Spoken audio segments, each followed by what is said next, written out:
The day Clara Whitmore was supposed to become a wife, she became a pawn instead.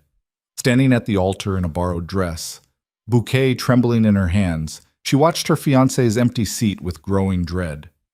The whispers started small, confusion, then pity, then something uglier. Her 5-year-old daughter tugged at her hem, asking why Daddy left. Clara had no answer. She had nothing but debt, humiliation, and a church full of witnesses to her destruction. Then a man in a black suit walked through those doors. He wasn't there to save her. He was there to collect. If you want to see how far Clara's story reaches, drop a comment with your city below. Hit that like button and stay until the end. You won't believe where this goes. The flowers were wilting. Clara noticed that first. White roses, expensive ones, drooping in their arrangements like they knew something she didn't. She stood at the front of St. Augustine's chapel, hands clasped around a bouquet that cost more than her monthly rent, and tried to ignore the way her stomach kept twisting itself into knots. Michael was late, 20 minutes late. The organ music had cycled through the same 3 songs twice now. The pianist kept glancing back at her with increasing concern, fingers hovering over the keys like he wasn't sure whether to keep playing or pack up and leave. Clara's mother sat in the second row, spine rigid, face carefully blank in that way that meant she was furious, but too polite to show it in public. Her daughter Emma sat beside her grandmother, swinging her legs and picking at the ribbon on her flower girl basket. She'd already asked 3 times when the wedding was starting. Clara had run out of reassuring answers. "He's probably just stuck in traffic," Clara's maid of honor whispered. Jessica had been trying to sound confident for the past 15 minutes, but her voice was getting thinner each time. "You know how the bridge gets on Saturdays?" Clara nodded, though she didn't believe it. Michael's apartment was 10 minutes away. There was no traffic bad enough to explain this. The guests were getting restless. She could hear it in the shifting fabric, the cleared throats, the murmured conversations that were definitely not about traffic. Someone's phone buzzed. Then another. Clara watched people checking their screens, watched their expressions change. Confusion first, then something that looked almost like vindication. Her phone was in the bridal suite, tucked away in her purse. She turned it off an hour ago, wanting to be present for the ceremony, wanting to focus on the commitment she was about to make. Now she wished she'd kept it. "I'm going to check on him," Jessica said, already moving toward the side door. Just wait here. I'm sure everything's fine." But everything wasn't fine. Clara knew it the way you know a storm's coming before the first drop of rain falls. There was a pressure in the air, a wrongness that made her skin prickle. She'd felt it this morning, getting dressed in a gown that Michael's mother had insisted on buying, too expensive, too formal for someone getting married for the second time. She'd felt it when she'd tried to call Michael before the ceremony and he hadn't answered. She'd felt it in the way he'd been distant the past 2 weeks, distracted, always on his phone, always 1 foot out the door. She'd ignored it. She'd made excuses. She'd told herself that all grooms got nervous, that wedding planning was stressful, that everything would be fine once they got through the ceremony. Now, standing in front of 150 people with no groom in sight, she couldn't ignore it anymore. The side door opened. Jessica came back alone, her face pale, phone clutched in her hand. "Clara," she said quietly, "we need to talk." That was when the main doors of the chapel burst open. The sound echoed through the vaulted ceiling like a gunshot. Every head turned. Clara's heart lurched, hope and relief flooding through her for one stupid, desperate second. Michael had come back. He'd just been running late. Everything was going to be okay. But the man who walked through those doors wasn't Michael. He was taller, broader, dressed in a black suit that probably cost more than Clara's car. His hair was dark, cropped close, and his face was all sharp angles and cold precision. He moved like someone who'd never been told no in his life, stride confident, purposeful, absolutely certain of his welcome. Behind him, 2 more men followed. They flanked him like bodyguards, though they didn't touch him. They didn't need to. Everything about their posture screamed danger. The stranger's eyes swept the chapel, assessing, cataloging, dismissing everyone until his gaze landed on Clara. He smiled. It wasn't a nice smile. "Clara Whitmore," he said. His voice carried easily through the shocked silence, accent thick, Russian maybe, or something close. "We need to have a conversation." Clara's mouth went dry. "I don't know you." "No," he agreed, walking down the aisle like he owned it, like he owned the whole damn building. But you know Michael Chen, and that makes you very interesting to me. The guests were staring now, openly, whispers rising like a tide. Clara's mother stood up, face flushed with indignation. "Excuse me, who do you think you are, interrupting a wedding?" The man didn't even look at her. He kept his eyes on Clara, closing the distance between them with measured steps. When he reached the altar, he stopped, hands clasped in front of him, expression pleasant and absolutely terrifying. "My name is Leonid Orlov," he said, "and your fiancé stole $4.3 million from me." The chapel went silent. Clara felt the floor tilt under her feet. $4 million. Michael had... No, that wasn't possible. Michael worked in finance. He made decent money, but he couldn't... "You're wrong," she said. Her voice sounded distant, like it belonged to someone else. "Michael wouldn't... Wouldn't?" Leonid's eyebrows rose. "Ms. Whitmore, your fiancé emptied 3 of my investment accounts 2 weeks ago and disappeared. He's currently en route to the Cayman Islands, where I suspect he'll try to establish residency before I can extradite him. He's very clever. Not clever enough, but clever." Clara shook her head, backing up a step. Her heel caught on the edge of the platform. Jessica grabbed her elbow, steadying her, but her friend's hand was shaking too. "I don't believe you," Clara said. "Michael he wouldn't leave." Leonid pulled out his phone, tapped the screen twice, and turned it to face her. It was a photograph. Michael grinning at the camera, sunglasses on, tropical beach in the background. The timestamp read 40 minutes ago. He was holding a drink with a little umbrella in it. He looked happy. Clara stared at the image until her eyes burned. The bouquet slipped from her fingers, roses scattering across the white runner. "You're collateral," Leonid said, pocketing his phone. "He knew I'd come for him, so he made sure I'd find something else instead. You, your assets, your home, your daughter's college fund, I believe. He had his name on that account, didn't he?" Emma. The name hit Clara like a fist to the chest. She thought of her daughter, sitting in the second row, confused and scared, watching her mother's wedding fall apart in real time. She thought of the college fund she'd been building since Emma was born, every spare dollar tucked away, every sacrifice worth it because it meant her daughter would have opportunities Clara never had. Michael's name was on that account. He'd insisted, said it was practical, said it showed they were a team. "How much?" Clara asked. Her voice came out flat, hollow. "How much did he take from me?" Leonid's expression didn't change. "Everything you had. The college fund, your savings, the joint account he convinced you to open last year. Approximately $68,000. Not much, comparatively, but I imagine it was everything to you." It was. It had been her entire safety net, her contingency plan. The cushion that let her sleep at night knowing that if something went wrong, she could handle it. Now it was gone. Michael had taken it all, and he'd done it while planning a wedding, while looking her in the eye and promising forever, while tucking Emma into bed and reading her stories about princes and happy endings. Clara wanted to throw up.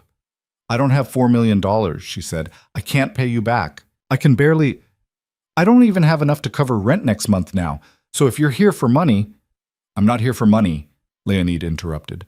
"Money can be recovered. Assets can be seized. What I need is considerably more complicated." He gestured to the chapel, the flowers, the guests who were watching this disaster unfold with horrified fascination. "You're getting married today," he said. "I simply propose we change the groom." For a second, Clara thought she'd misheard him. Then she saw his expression, calm, serious, absolutely sincere, and realized he meant it. "You want me to marry you?" The words came out too loud, echoing off the walls. Somewhere in the pews, someone gasped. "You're insane." "I'm practical," Leonid corrected. "Michael left you with nothing but debt and humiliation. If you marry me, the debt disappears. You walk out of here with your dignity intact, your daughter's future secure, and a solution to a problem you didn't create but are currently drowning in." "I don't even know you." "You didn't know Michael either, apparently." Leonid's tone was almost gentle. "At least I'm being honest about my intentions from the start." Clara laughed. It came out sharp and jagged, bordering on hysterical. "Your intentions? You just told me I'm collateral. You want to marry me to, what, punish Michael? Make a point? I'm a person, not a chess piece you can move around." "I'm aware." Leonid took a step closer. His presence was overwhelming, all contained power and absolute certainty. But right now, you have two choices. Marry me, and I ensure Michael's actions don't destroy your life. Refuse, and I pursue every legal avenue available to recover my losses, starting with the assets he stole from you, which are technically mingled with mine now. That college fund you've been building? I can tie it up in court for years. Your home? I can place a lien on it. I can make the next decade of your life a legal nightmare. That's... Clara's hands were shaking. She clenched them into fists. That's extortion. That's reality. Leonid's eyes didn't waver. I didn't create this situation, Ms. Whitmore. I'm simply offering you the least destructive path through it. By forcing me to marry you. By giving you a choice. He paused. Though I understand if it doesn't feel like one. Clara looked past him, at the faces staring back at her. Her mother, frozen in her seat, one hand pressed to her mouth. Jessica, pale and helpless. The guests, some curious, some pitying, some already pulling out phones to text their friends about the disaster they were witnessing. And Emma. Sweet, trusting Emma, who still believed in fairy tales, who'd been so excited to be a flower girl, who didn't understand why her mother was crying. Clara thought about what would happen if she said no. Lawsuits, court dates, fighting for scraps of her own money while lawyers bled her dry. Years of instability, of scrambling, of watching her daughter suffer because of a man who'd lied with a smile on his face. She thought about what would happen if she said yes. Marriage to a stranger. A dangerous stranger, clearly. Someone with enough power to track down a thief across international borders. Someone who walked into a wedding with bodyguards and made threats sound like reasonable business proposals. Both options were terrifying, but only one of them came with a guarantee. I need conditions, Clara said. Her voice was steadier than she felt. If I agree to this, and I'm not saying I am, but if I do, there are conditions. Leonid's expression shifted, something like approval flickering across his face. I'm listening. Emma doesn't get hurt by this. Whatever arrangement we make, she comes first. Her safety, her stability, her education, all of it protected. In writing, non-negotiable. Agreed. I want my own bedroom, my own space. This is a business arrangement, not... She couldn't finish the sentence. Her face burned. Agreed, Leonid said again. I have no interest in forcing intimacy. You'll have your own quarters, your own privacy. Clara swallowed hard. How long? Excuse me? How long does this marriage last? A year? 5 years? Forever? Leonid considered that. Until Michael's debt is settled and my interests are secure. Approximately 2 years, I'd estimate. Less if he's caught quickly. After that, you're free to divorce with no penalty. 2 years. It felt like a lifetime and no time at all. I want it in writing, Clara said. All of it. The conditions, the timeline, the protections for Emma. I want a contract. I'll have my lawyers draft something before the end of the day. And I want to be able to leave. Clara's voice cracked. If I feel unsafe, I walk. No questions, no consequences. Leonid was quiet for a long moment. When he spoke, his voice was soft, almost kind. Ms. Whitmore, I understand your fear, but I give you my word, you will not be harmed in my care. Not by me, not by anyone associated with me. Your safety, and your daughter's safety, is guaranteed. The word of a man I met 5 minutes ago.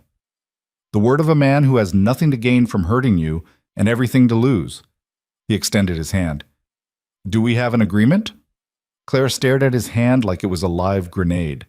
Behind her, the officiant cleared his throat. I'm sorry, but I'm not sure I can legally... You can, Leonid said, not looking away from Clara. The license is already filed. The only thing that needs to change is the name. That's not how marriage licenses work. I assure you, the paperwork is in order. Leonid's tone suggested the conversation was over. Clara took a shaky breath. Her whole body felt numb, shock and adrenaline making everything distant and surreal. This couldn't be happening. This was insane. She was standing in a church, in a wedding dress, negotiating a marriage contract with a Russian stranger who just informed her that her fiancé had robbed him and fled the country. But it was happening. And if she didn't make a choice right now, the choice would be made for her. She thought of Emma, of the life she wanted to give her daughter, of the promises she'd made when she was born, to protect her, to provide for her. to make sure she never felt the instability Clara had felt growing up. Michael had broken those promises, but maybe, in the most twisted way possible, this stranger was offering to keep them. Clara reached out and took Leonid's hand. His grip was firm, warm, steady. He didn't squeeze too hard, he just held on. "I'll marry you," Clara said. The words felt like they belonged to someone else. "But if you break your word, if you hurt my daughter, or me, or go back on any of these conditions, I'll find a way to make you regret it." Leonid smiled. This time it almost looked genuine. "I would expect nothing less." He turned to the officiant, who was staring at both of them like they'd lost their minds. "Shall we begin?" "This is highly irregular." "Most things worth doing are." Leonid glanced at Clara. "Unless you'd like time to compose yourself?" Clara shook her head. If she stopped, if she thought about this too hard, she'd lose her nerve entirely. Better to just do it, get it over with, rip the Band-Aid off and deal with the bleeding later. "Let's just get this done," she said. The officiant looked between them, then at the crowd of stunned guests, then back at his book. All right, we are gathered here today." "Skip to the vows," Leonid said. "I really don't think—" "The vows, please." The officiant's mouth pressed into a thin line, but he flipped forward several pages. "Do you, Leonid Orlov, take this woman to be your lawfully wedded wife?" "I do." "To have and to hold, in sickness and in health?" "I do." "I haven't finished the question." "I'm aware of what marriage entails," Leonid said dryly. "I accept all terms and conditions." "Please continue." The officiant looked like he wanted to argue, but something in Leonid's expression made him reconsider. He turned to Clara instead. "Do you, Clara Whitmore, take this man to be your lawfully wedded husband?" Clara opened her mouth. Nothing came out. She tried again. The doors at the back of the chapel opened. Everyone turned. Clara's heart lurched, irrational hope flaring up that maybe it was Michael, maybe he'd come back, maybe this was all some horrible misunderstanding. But it wasn't Michael. It was a woman in a police uniform, radio crackling at her hip. She looked at the gathering with professional assessment, then locked eyes with Leonid. "Mr. Orlov," she said, "I need you to come with me." Leonid didn't move. "I'm in the middle of something, officer." "I can see that. Unfortunately, I have questions about Michael Chen's whereabouts, and you're currently my best lead." She took a step inside. "This can be easy or difficult. Your choice." Clara watched Leonid's jaw tighten, the first crack in his composed exterior. He glanced at her, then back at the officer. "Give me 5 minutes," he said. "Mr. Orlov, 5 minutes." His tone left no room for argument. "I'll answer every question you have, but first, I'm finishing this." The officer hesitated. Claire could see her weighing options, calculating risks. Finally, she nodded. 5 minutes. Then you're coming down to the station." "Understood." She stepped back outside, but didn't close the door. A clear message. "I'm watching." Leonid turned back to Clara. His expression was unreadable. "It appears we're on a deadline." The officiant was staring at the door, at the cop standing just outside, at the surreal nightmare his Saturday had become. "I don't think this is legal. Do you, Clara Whitmore, take this man to be your lawfully wedded husband?" Leonid asked, cutting him off. He was looking at her now with an intensity that made her breath catch. "Yes or no? Right now?" Clara thought about Emma, watching from the pews. She thought about the college fund that was gone, the savings that had vanished, the stability she'd spent 5 years building that had crumbled in a single morning. She thought about Michael, sitting on a beach with a drink in his hand, probably laughing about how easy it had been. And she thought about this stranger in front of her, dangerous and calculating and somehow, impossibly, the only solid thing in a world that had just collapsed. "Yes," Clara whispered. Louder. "Yes, I—" Her voice cracked. She forced it steady. "I do. I take you." Whatever that means. Leonid's shoulders relaxed fractionally. He nodded to the officiant. "Finish it." The man looked at his book, then at them, then apparently decided this was above his pay grade. "By the power vested in me by the state, I pronounce you husband and wife. You may—" Leonid kissed her before he could finish. It wasn't gentle. It wasn't romantic. It was brief, efficient, possessive. a stamp of ownership that made Clara's stomach flip and her skin flush hot with anger and confusion, and something she didn't want to name. He pulled back before she could react, turning to the crowd. "Thank you all for coming," he said, voice carrying. "The reception is canceled. Someone will be in touch about gifts."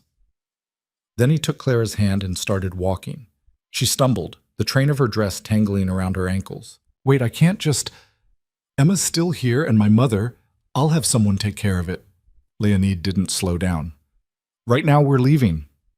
"You just got told to go to a police station." "Yes. Which means I have approximately 4 minutes to get you somewhere secure before this becomes complicated." He glanced at her. "Unless you'd prefer to be questioned as Michael's accomplice." Clara's blood went cold. "I didn't know about any of this." "I believe you." "They won't. Not immediately." He pushed through the side door, pulling her into the parking lot. One of his men was already there, holding open the door to a black SUV that looked like it could survive a missile strike. "Get in."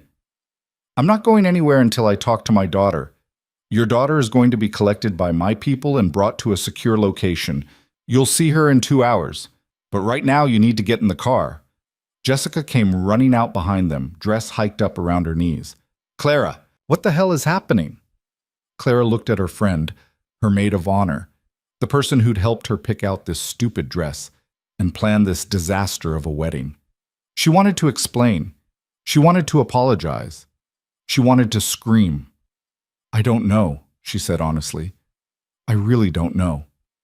Leonid's hand tightened on hers, not painful, but insistent. 2 hours, he said again. "I promise, but we're out of time." The officer was coming out of the chapel now, radio to her mouth, backup clearly on the way. Clara made a choice. She got in the car. Leonid slid in beside her, and the door slammed shut. The driver pulled out before she'd even fastened her seatbelt, tires squealing on the pavement. Through the tinted window, Clara watched St. Augustine's chapel disappear behind them. She saw Jessica standing in the parking lot, phone to her ear. Saw her mother emerge, face pale and furious. Saw Emma, still holding her flower basket, confused and small and scared. And she realized what she'd just done. She'd married a stranger. She'd left her daughter behind. She'd climbed into a car with a man who admitted to being a criminal, who'd threatened her with legal destruction, who'd kissed her like he owned her. Clara pressed her hand to her mouth, trying to breathe through the panic. "It's going to be all right," Leonid said beside her. He wasn't looking at her. He was already on his phone, speaking rapid Russian to someone on the other end, but his free hand found hers, squeezed once, then let go. It should have felt reassuring. It didn't. Because Clara was sitting in a wedding dress that cost more than her car, married to a man she'd known for less than an hour, watching her entire life disappear in the rearview mirror. And the worst part, the part that made her want to laugh and cry and scream all at once, was that she'd chosen this. She'd actually said yes. The SUV turned a corner, and the chapel vanished from view entirely. The safe house wasn't what Clara expected. She'd been imagining something out of a crime movie. Concrete walls, barred windows, the kind of place where people got interrogated under a single hanging light bulb. Instead, the SU-5 pulled up to a sleek high-rise in the financial district, all glass and steel, the kind of building with a doorman and marble floors and the faint scent of expensive cologne in the lobby. Leonid helped her out of the car, his hand steady on her elbow as she navigated the curb in her wedding dress. The doorman didn't even blink at the sight of them, a woman in full bridal regalia and a man in a suit that probably cost more than the doorman's monthly salary.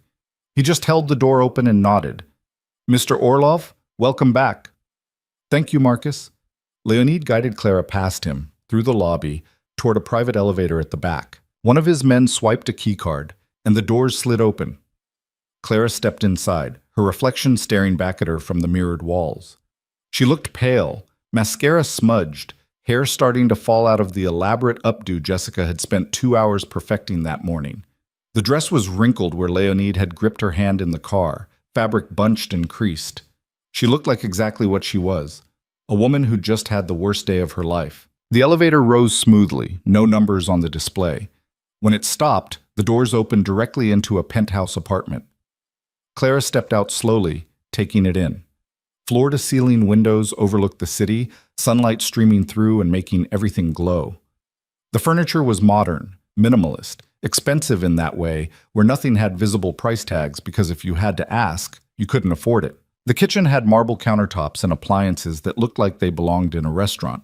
The living room could have fit her entire apartment inside it twice. "This is where you live?" The question came out small, inadequate.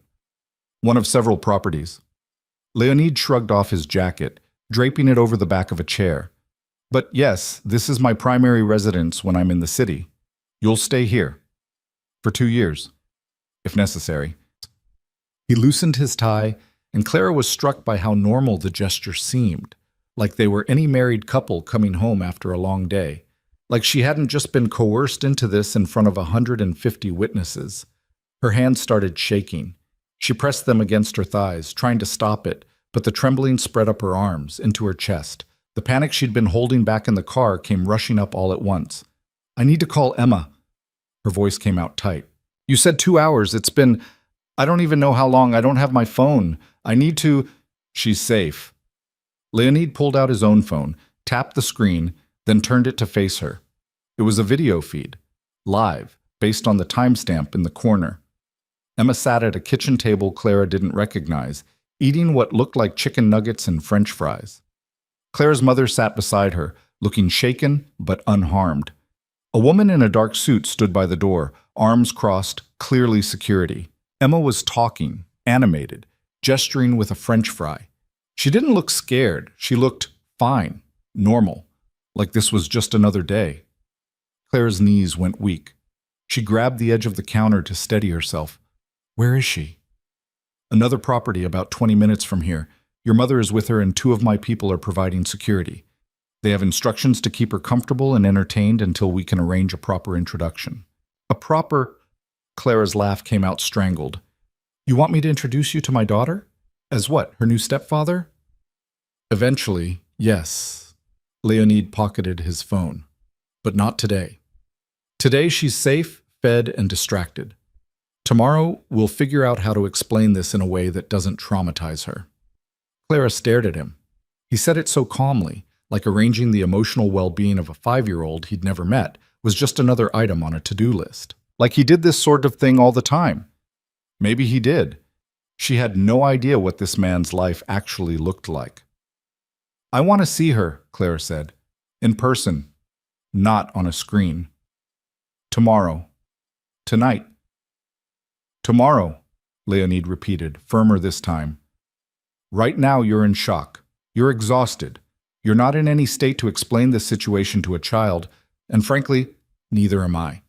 We both need time to process what just happened before we bring Emma into it. Don't tell me what I need. You're swaying on your feet." He crossed the space between them in 2 steps, catching her arm as she stumbled. "When did you last eat?" Clara blinked at him. This morning, maybe. I don't remember. Sit down." "I don't want to..." "Clara." He said her name quietly, and something in his tone made her actually look at him. His eyes were dark, unreadable, but not unkind. "You've been running on adrenaline for hours. If you don't sit down and eat something, you're going to collapse. And I'd prefer not to carry you to bed on our wedding night. The optics are terrible." The joke was so unexpected that Clara almost laughed. Almost. Instead, she let him guide her to the couch, sinking into leather that was probably softer than her own mattress. Leonid disappeared into the kitchen. She heard the fridge open, cabinets closing, the clink of dishes. He moved with the efficiency of someone who actually knew his way around a kitchen, which felt incongruous with everything else about him. "Do you cook?" Clara asked. Her voice sounded distant. "When necessary."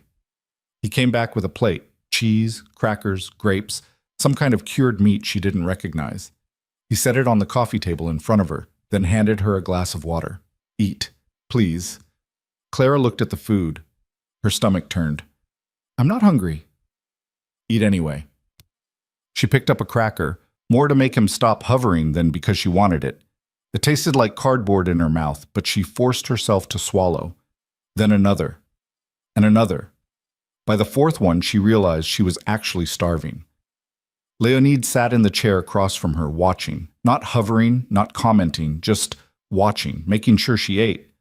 It should have felt intrusive. Instead, it felt oddly grounding, like he was an anchor keeping her from floating away entirely. "The police," Clara said between bites. "You were supposed to go to the station. I sent my lawyer instead." He pulled out his phone again, scrolling through what looked like a lengthy email. "They have questions about Michael's accounts, the timing of the transfers, my business relationship with him. Standard procedure when someone commits fraud of this magnitude." "Are you in trouble?" "No." He said it with absolute certainty. "Michael stole from me, not the other way around. I'm a victim in this situation, albeit one with significantly more resources than most." Clara ate another cracker. "What kind of business were you in with Michael?" "Investment management. He handled several of my portfolios, moved money between accounts, managed offshore holdings. He was good at it, very good, which is why I trusted him with access most people never get. And he used that access to rob you. Yes? $4 million. 4.3, Leonid corrected, though the number's somewhat fluid depending on exchange rates and market fluctuations. By the time we freeze his accounts, it could be more or less. Clara set down the cracker. "You talk about it like it's nothing." "It's not nothing, but it's also not insurmountable." He leaned back in his chair, studying her. "I'm more interested in the principle than the money. Michael made a choice. He decided to steal from me, and he decided to use you as a shield in the process. That requires a response. And marrying me is the response?" "Part of it." "What's the rest?" Leonid smiled, and this time there was nothing pleasant about it. "You don't need to worry about that." A chill ran down Clara's spine. She thought about the men who'd flanked him in the church, the easy authority in his voice, the way the police officer had looked at him, wary, respectful, like she knew exactly who she was dealing with and wasn't sure she wanted to push. "What do you actually do?" Clara asked. "For work, I mean, because investment management doesn't explain." She gestured vaguely at the penthouse, the security detail, the resources he could apparently deploy at will. "I facilitate transactions," Leonid said, "between parties who prefer discretion." "That's not an answer. It's the answer you're getting tonight." He stood, buttoning his cuffs. "You should rest. There's a bedroom at the end of the hall, second door on the left. It's yours. Ensuite bathroom, walk-in closet, everything you'll need. I don't have any clothes. Someone will bring your things from your apartment tomorrow. For tonight, there should be something in the closet that fits well enough." Clara looked down at her wedding dress, suddenly aware of how ridiculous she must look. White lace and tulle, sitting on a stranger's couch, eating cheese and crackers like this was a normal Saturday evening. "I can't believe this is happening," she said quietly. Leonid paused on his way to the kitchen. "Neither can I, if it helps." "It doesn't." "No, I didn't think it would." He picked up his jacket, slinging it over his shoulder. "I have calls to make. Try to sleep. We'll talk more in the morning." He disappeared down the hallway before Clara could respond, leaving her alone in the cavernous living room. She sat there for a long time, watching the sun set over the city. The light changed from gold to orange to deep purple, shadows lengthening across the floor. Somewhere below, the city kept moving. People going to dinner, heading home from work, living normal lives where they didn't get married to strangers who talked about crime like it was a business transaction. Eventually, Clara made herself stand. Her legs ached, feet screaming from hours in heels she wasn't used to wearing. She kicked them off, left them by the couch, and walked barefoot down the hallway. The bedroom Leonid had indicated was bigger than her entire apartment. King-sized bed with sheets that looked obscenely soft, more windows overlooking the city, a door that led to a bathroom with a tub the size of a small pool. Claire caught sight of herself in the mirror and stopped. She looked like a ghost, pale, hollow-eyed, hair falling down around her shoulders where pins had come loose. The dress was wrinkled and stained. There was a smudge of something on the hem, probably from the chapel floor. Her makeup was a disaster. She looked like a bride who'd been left at the altar, which technically she had been. Clara started pulling pins out of her hair, letting them clatter into the sink. Her scalp ached where they'd been holding everything in place. She found a zipper at the back of the dress, managed to get it halfway down before her arms gave up. The dress was complicated, designed to need help getting in and out of it. She was trapped. The absurdity of it hit her all at once. She was stuck in a wedding dress, in a stranger's penthouse, married to a man she didn't know, her daughter 20 minutes away with armed guards. This morning, her biggest worry had been whether the flowers would arrive on time. Clara sank down onto the edge of the tub and started laughing. It came out harsh, jagged, teetering on the edge of sobs. She pressed her hands over her mouth, trying to muffle it, but it kept coming. Laughter or crying, she wasn't sure which, maybe both at once. A knock on the door made her freeze. "Clara?" Leonid's voice muffled through the wood. "Are you all right?" She wanted to say yes.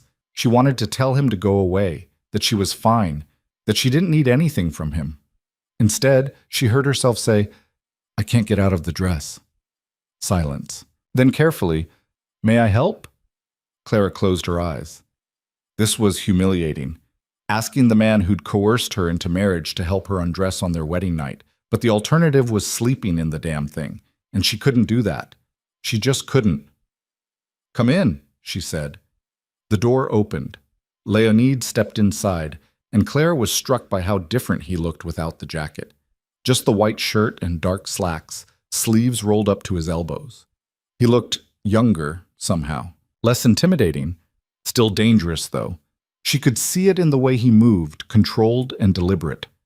"Turn around," he said quietly. Clara stood, turned her back to him.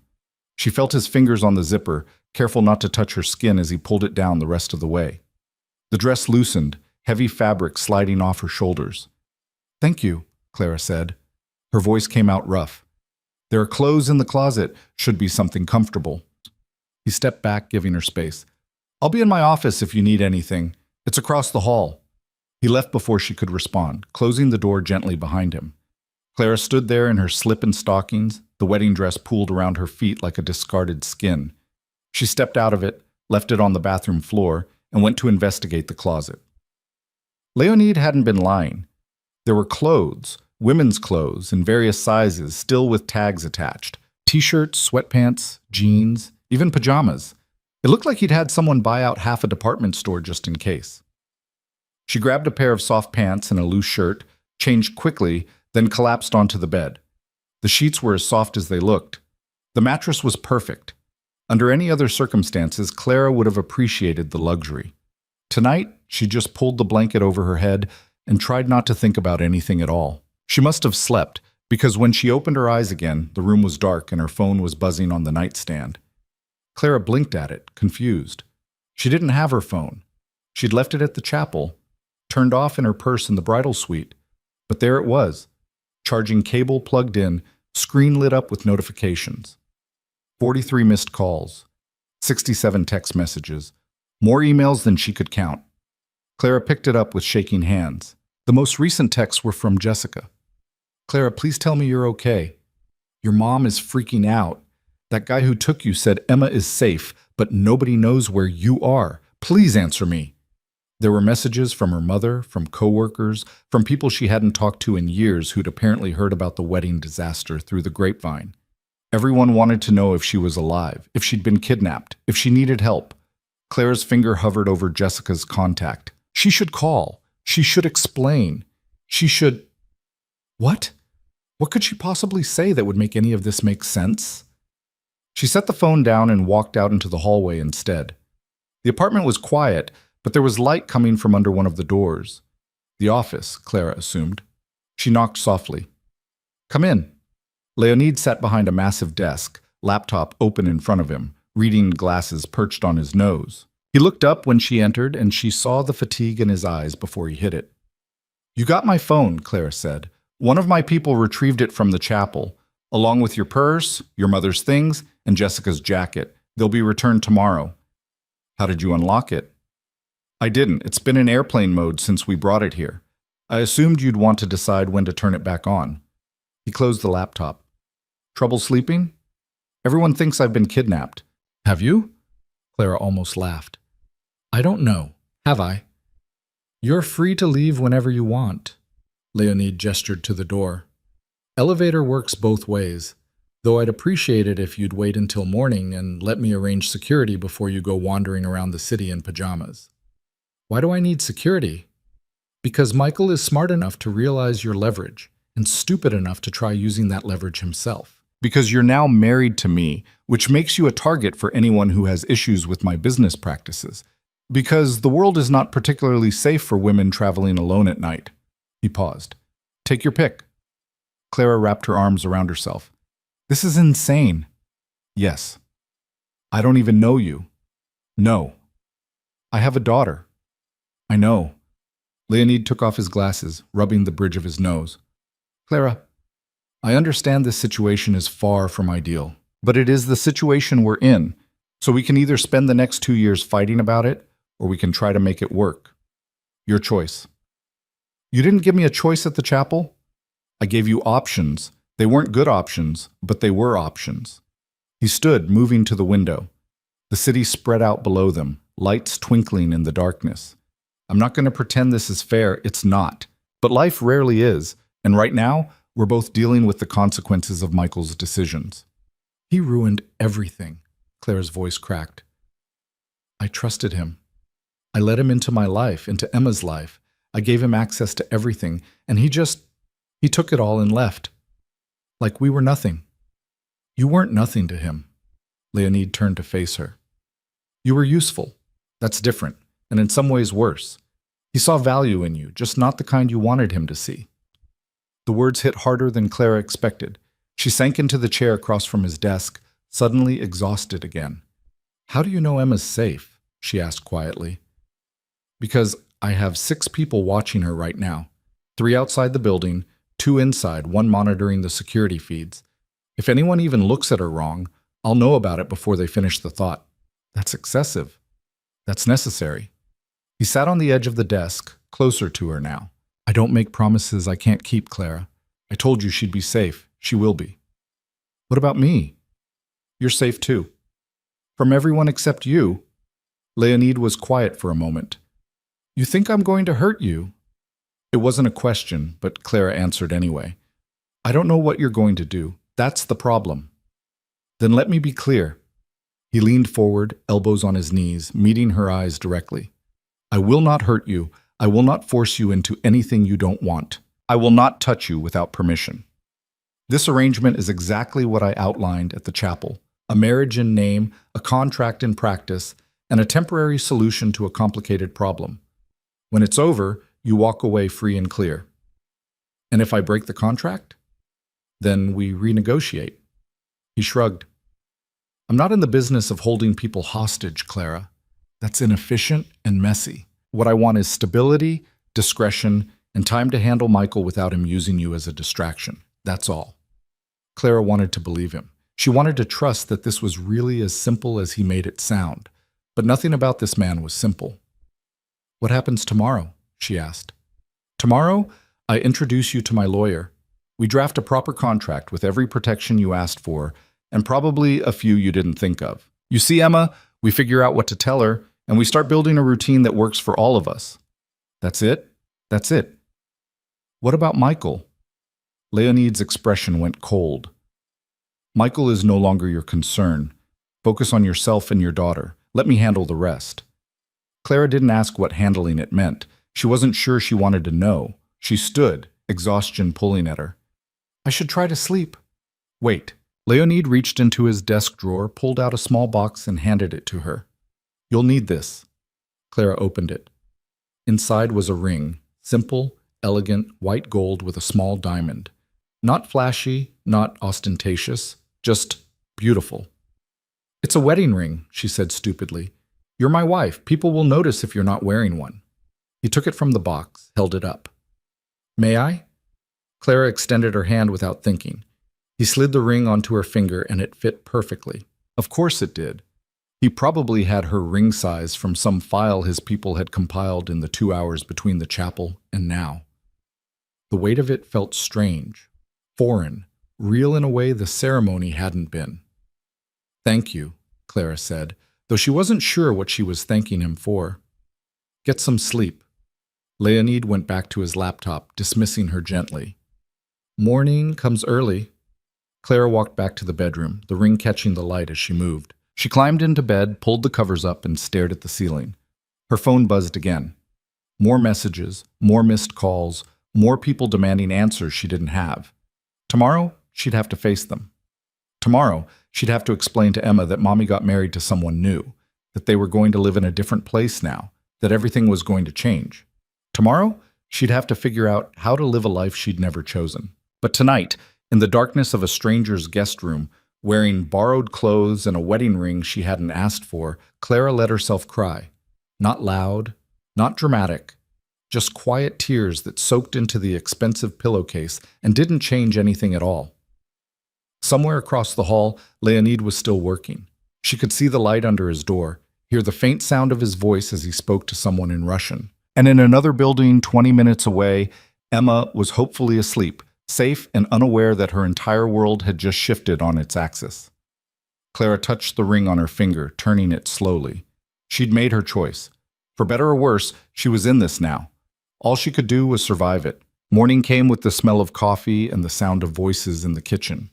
Clara woke disoriented, tangled in sheets that were too soft, sunlight streaming through windows she didn't recognize. For a few blessed seconds, she couldn't remember where she was or why. Then she saw the ring on her finger, and everything came crashing back. She sat up slowly, head pounding. The clock on the nightstand read 8:15. She'd slept for maybe 4 hours total, waking every time her brain remembered what had happened and jolted her back to consciousness. The voices in the kitchen got louder. Clara grabbed the robe hanging on the bathroom door and ventured out into the hallway. Leonid stood at the counter pouring coffee into 2 mugs. Across from him sat a woman in her 50s, impeccably dressed in a gray suit, reading glasses perched on her nose as she scrolled through a tablet. She looked up when Clara entered, and her expression shifted from neutral professionalism to something that might have been sympathy. "Mrs. Orlov," she said, standing, "I'm Catherine Volkov, Mr. Orlov's attorney." The name hit Clara like a slap. Mrs. Orlov. That was her now. She'd gone to sleep Clara Whitmore and woken up someone else entirely. "Just Clara is fine," she managed. Catherine nodded, gesturing to the empty chair. "Please, sit. We have a lot to cover this morning." Leonid slid a mug of coffee across the counter toward Clara. She took it automatically, grateful for something to do with her hands. The coffee was perfect, cream and sugar already added, exactly how she liked it. She stared at him. "How did you know?" "Your kitchen?" He took a sip of his own coffee, black. "There was a photo on your fridge, you and Emma at a coffee shop. Your cup was visible in the frame. Caramel macchiato with extra cream." I extrapolated. Clara didn't know whether to be impressed or disturbed that he'd paid that much attention. She settled for drinking the coffee and trying not to think about how he'd apparently had people searching her apartment while she slept. Catherine tapped her tablet, pulling up a document. "I've drafted a preliminary agreement based on the parameters Mr. Orlov provided last night. This covers the duration of the marriage, financial arrangements, custody considerations for Emma, and exit clauses. I'll walk you through each section, and you can tell me what needs to be modified." "I don't have a lawyer," Clara said. "You do now." Catherine smiled, and it was genuine. "Mr. Orlov is paying me to represent both parties fairly. My job is to ensure this contract protects your interests as much as his. If at any point you feel I'm not doing that, you're free to hire independent counsel at his expense." Clara looked at Leonid. He was watching her over the rim of his mug, expression unreadable. "You're paying someone to argue against you?" she asked. "I'm paying someone to make sure this agreement is bulletproof and fair. If Catherine says something isn't in your best interest, I listen. Otherwise, this whole thing falls apart the first time we disagree about something, and that helps neither of us." Catherine cleared her throat. "Shall we begin?" For the next 2 hours, Clara learned exactly how much thought could go into dismantling a marriage before it even started. The contract was 47 pages long, single-spaced, covering everything from living arrangements to Emma's education to what happened if one of them died during the 2-year period. Some of it made sense. Leonid would maintain a separate bedroom, wouldn't enter Clara's private spaces without permission, wouldn't make demands on her time or presence beyond what was necessary to maintain the appearance of a legitimate marriage. In return, Clara would live in his home, attend certain social functions when required, and not publicly contradict the story that their marriage was genuine. Some of it was surreal. There was an entire section about Emma's college fund, not just restoring what Michael had stolen, but expanding it significantly. Another section outlined a monthly allowance for Clara that was more than she'd made in the past year. A clause about health care, life insurance, emergency contacts, and some of it was just strange. Page 32 had a provision about holidays and how they'd be divided. Page 39 covered what happened if either of them started a romantic relationship with someone else during the marriage. There were subsections about social media, about which friends and family would be told the truth, about how they'd handle questions from Emma as she got older. "This feels like a prenup written backward," Clara said, rubbing her temples. "It essentially is." Catherine made a note on her tablet. "The goal is to anticipate every possible complication and address it now, while everyone's thinking clearly. Much easier than trying to negotiate during a crisis." "What about Michael?" Clara asked. "Is there anything in here about him?" Catherine glanced at Leonid, who nodded once. "Page 43, Section 7, Catherine said. "Mr. Orlov agrees not to involve you in any legal or extra-legal proceedings against Michael Chen. You will not be called as a witness, asked to provide information, or in any way entangled in the recovery of stolen assets. That situation is completely separate from your arrangement." Clara found the section, reading it twice. "What does extra-legal mean?" "It means if I handle Michael outside the court system, you won't know about it," Leonid said flatly. "And you won't be implicated." "Handle him how?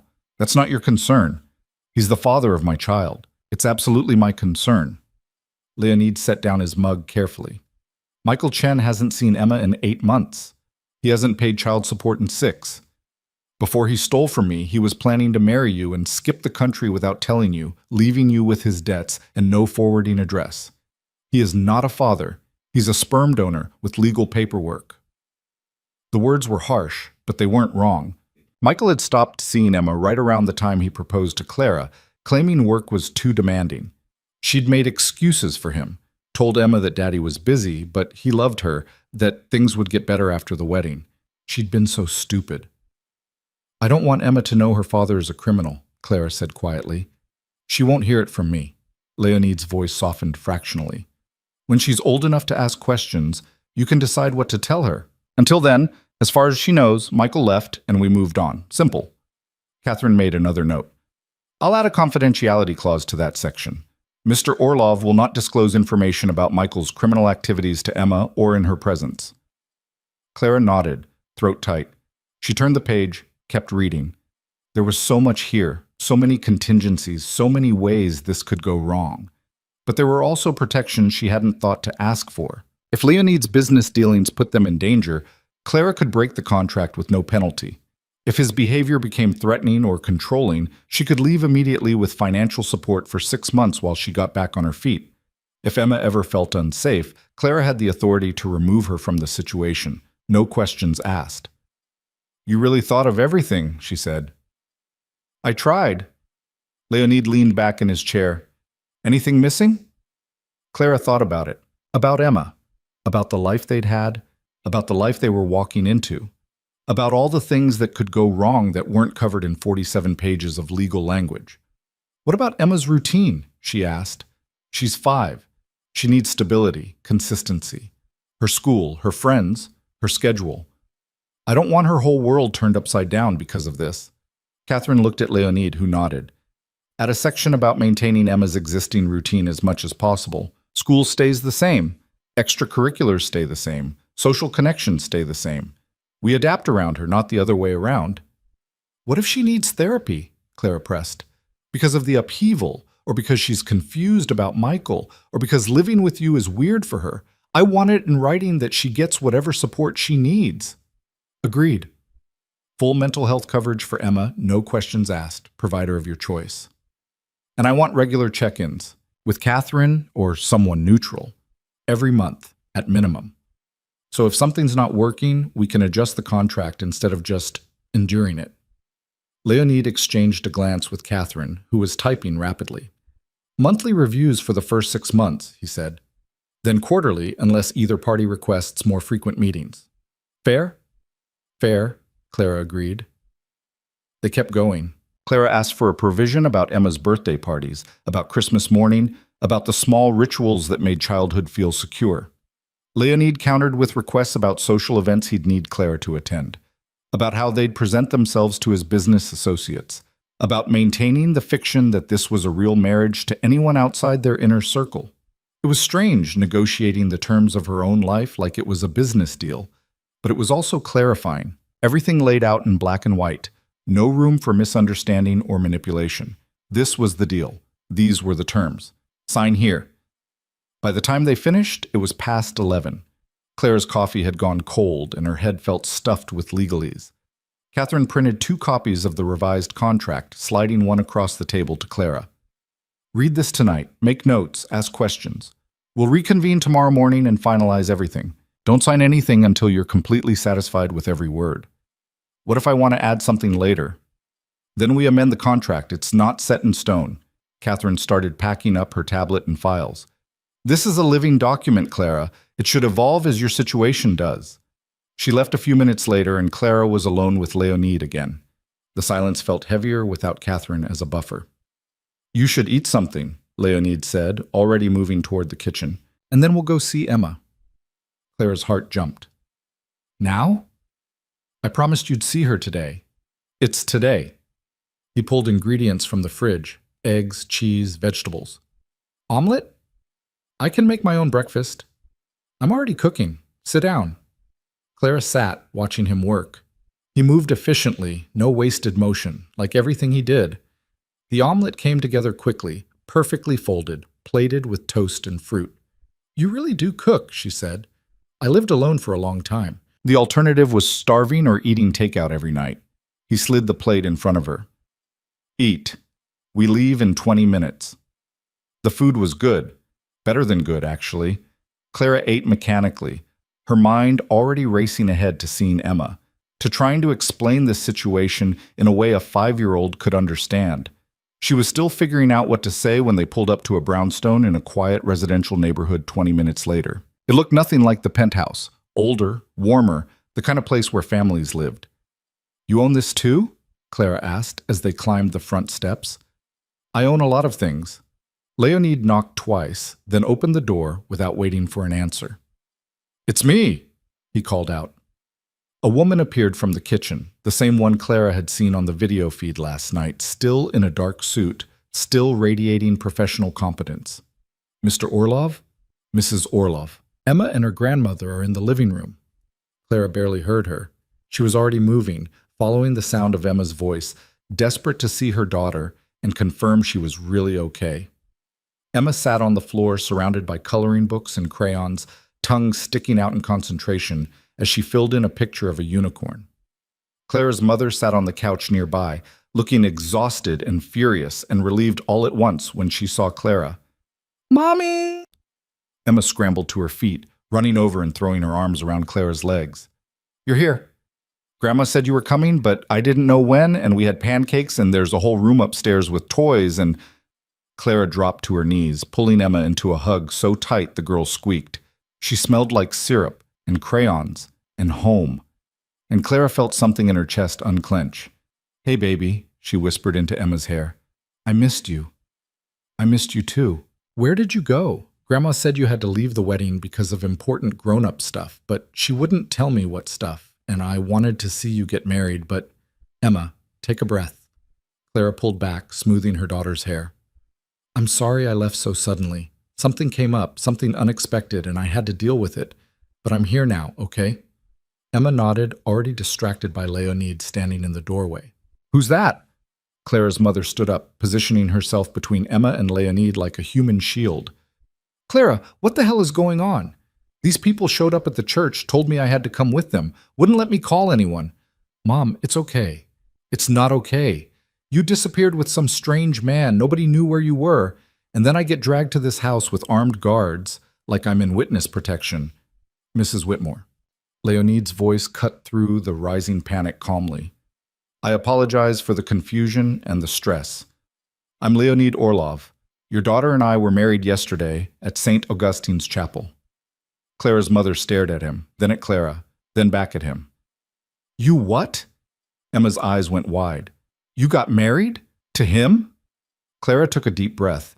This was the moment she'd been dreading, the conversation she'd rehearsed a dozen different ways in her head during the drive over. None of the rehearsals had felt adequate.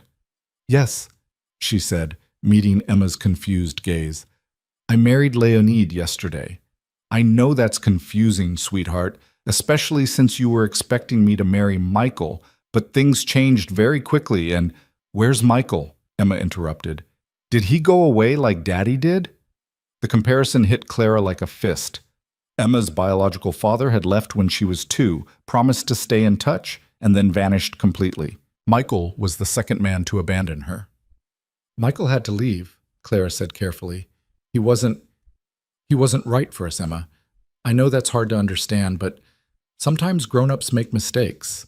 I thought he was going to be part of our family, but I was wrong.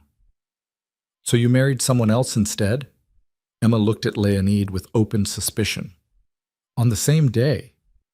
It's complicated, Clara started, but Emma was already shaking her head. That's what grown-ups always say when they don't want to explain things. Out of the mouths of babes.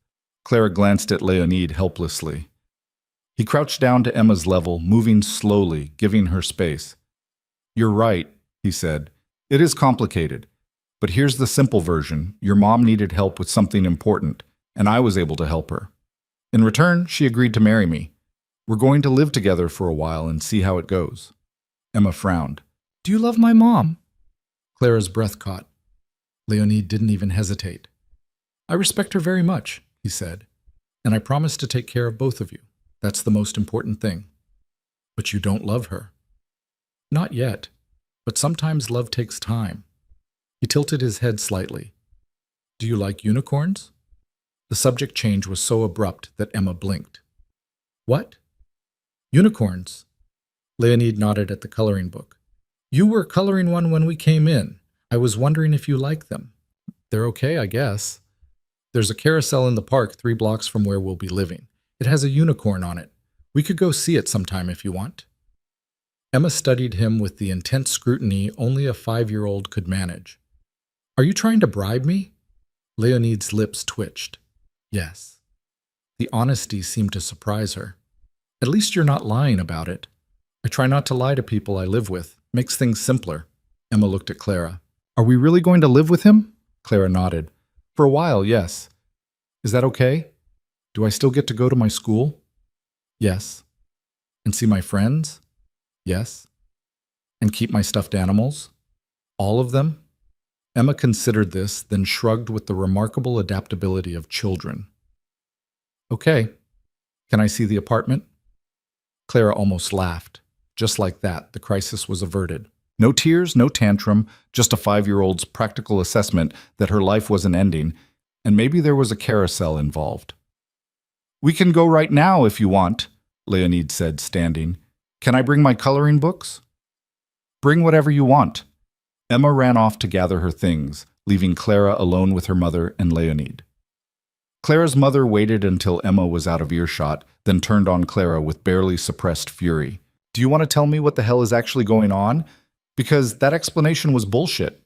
Mom, Michael stole money from this man, didn't he? That's what the police were asking about. And now you're married to him as what? Payment? Clara, this is insane. It's handled, Clara said firmly.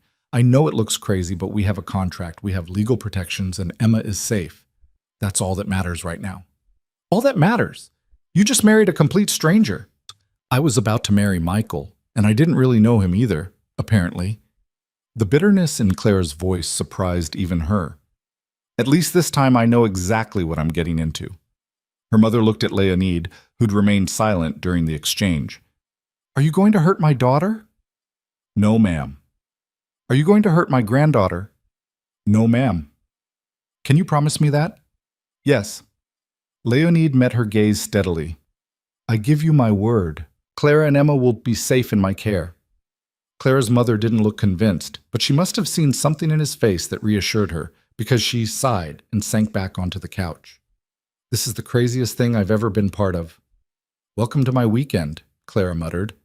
Emma came barreling back in, backpack stuffed with coloring supplies, dragging a small suitcase behind her. I'm ready. Can we go see the carousel on the way? If your mother says it's okay, as Leonid looked at Clara. Clara nodded, still trying to process how quickly this was moving. Sure. We can see the carousel. The drive back to the penthouse was surreal. Emma chattered the entire time, asking questions about the building, the neighborhood, whether there were other kids nearby, if she could have a pet fish. Leonid answered each question patiently, and Clara watched the interaction with a mix of relief and unease. He was good with Emma, respectful, honest, not talking down to her or trying too hard to win her over. It should have been reassuring. Instead, it made Clara realize how much power this man now had over her life. If he'd been cruel to Emma, if he'd been dismissive or controlling, Clara would have found a way out. She would have risked the lawsuits and the financial ruin, would have fought tooth and nail to protect her daughter. But he wasn't cruel. He was careful and considerate, and that made it so much harder to justify leaving. They stopped at the carousel like he'd promised. Emma picked the unicorn, climbing on with the fearlessness of childhood, waving at Clara and Leonid as the ride started. "She's resilient," Leonid observed, hands in his pockets as they watched. "She's had to be." Clara crossed her arms. Her father left, Michael left. Now she's living with a stranger. That's a lot for a 5-year-old.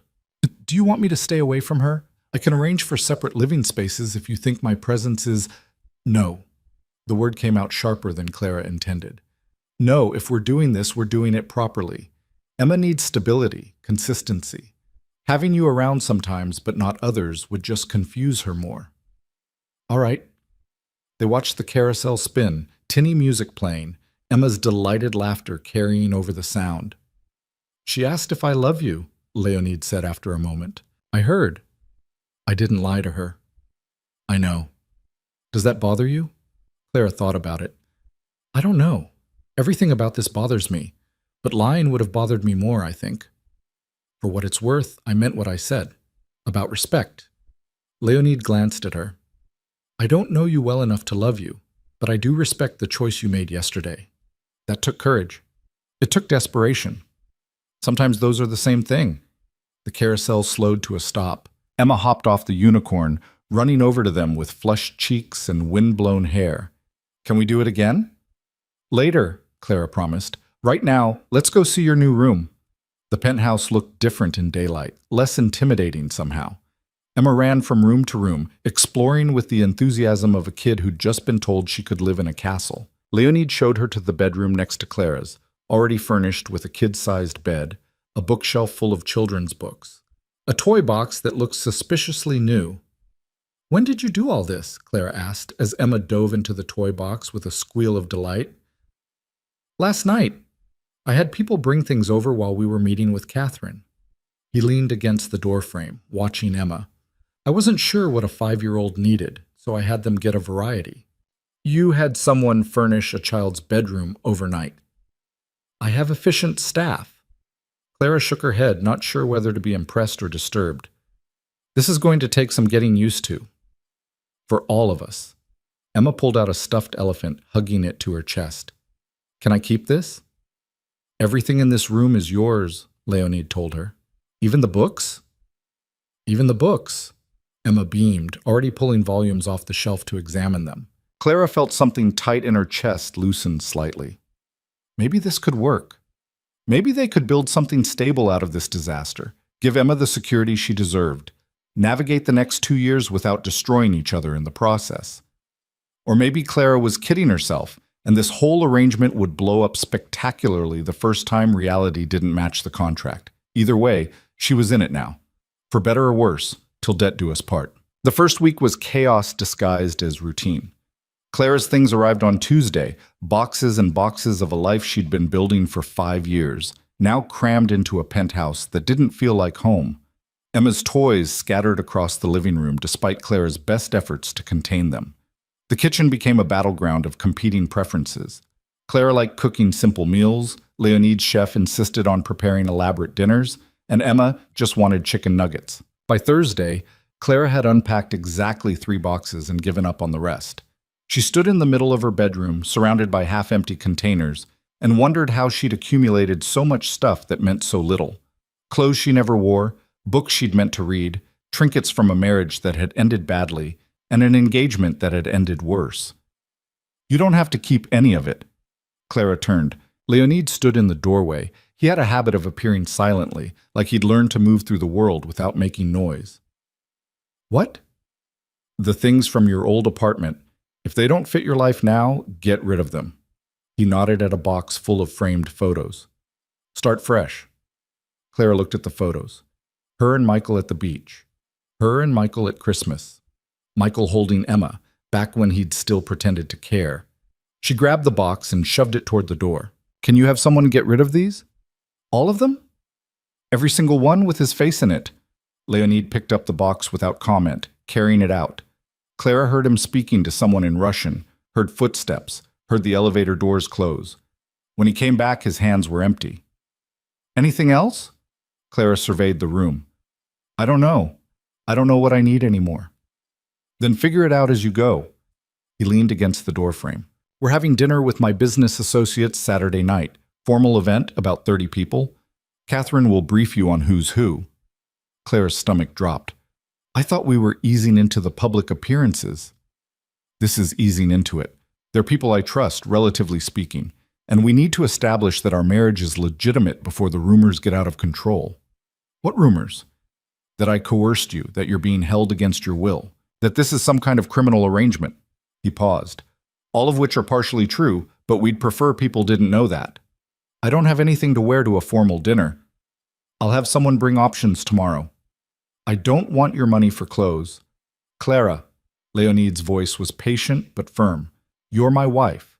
You'll be representing me at these events. The clothes aren't for you, they're for the image we're projecting. Let me handle it. Clara wanted to argue, but she was too tired. Fine, but nothing too expensive.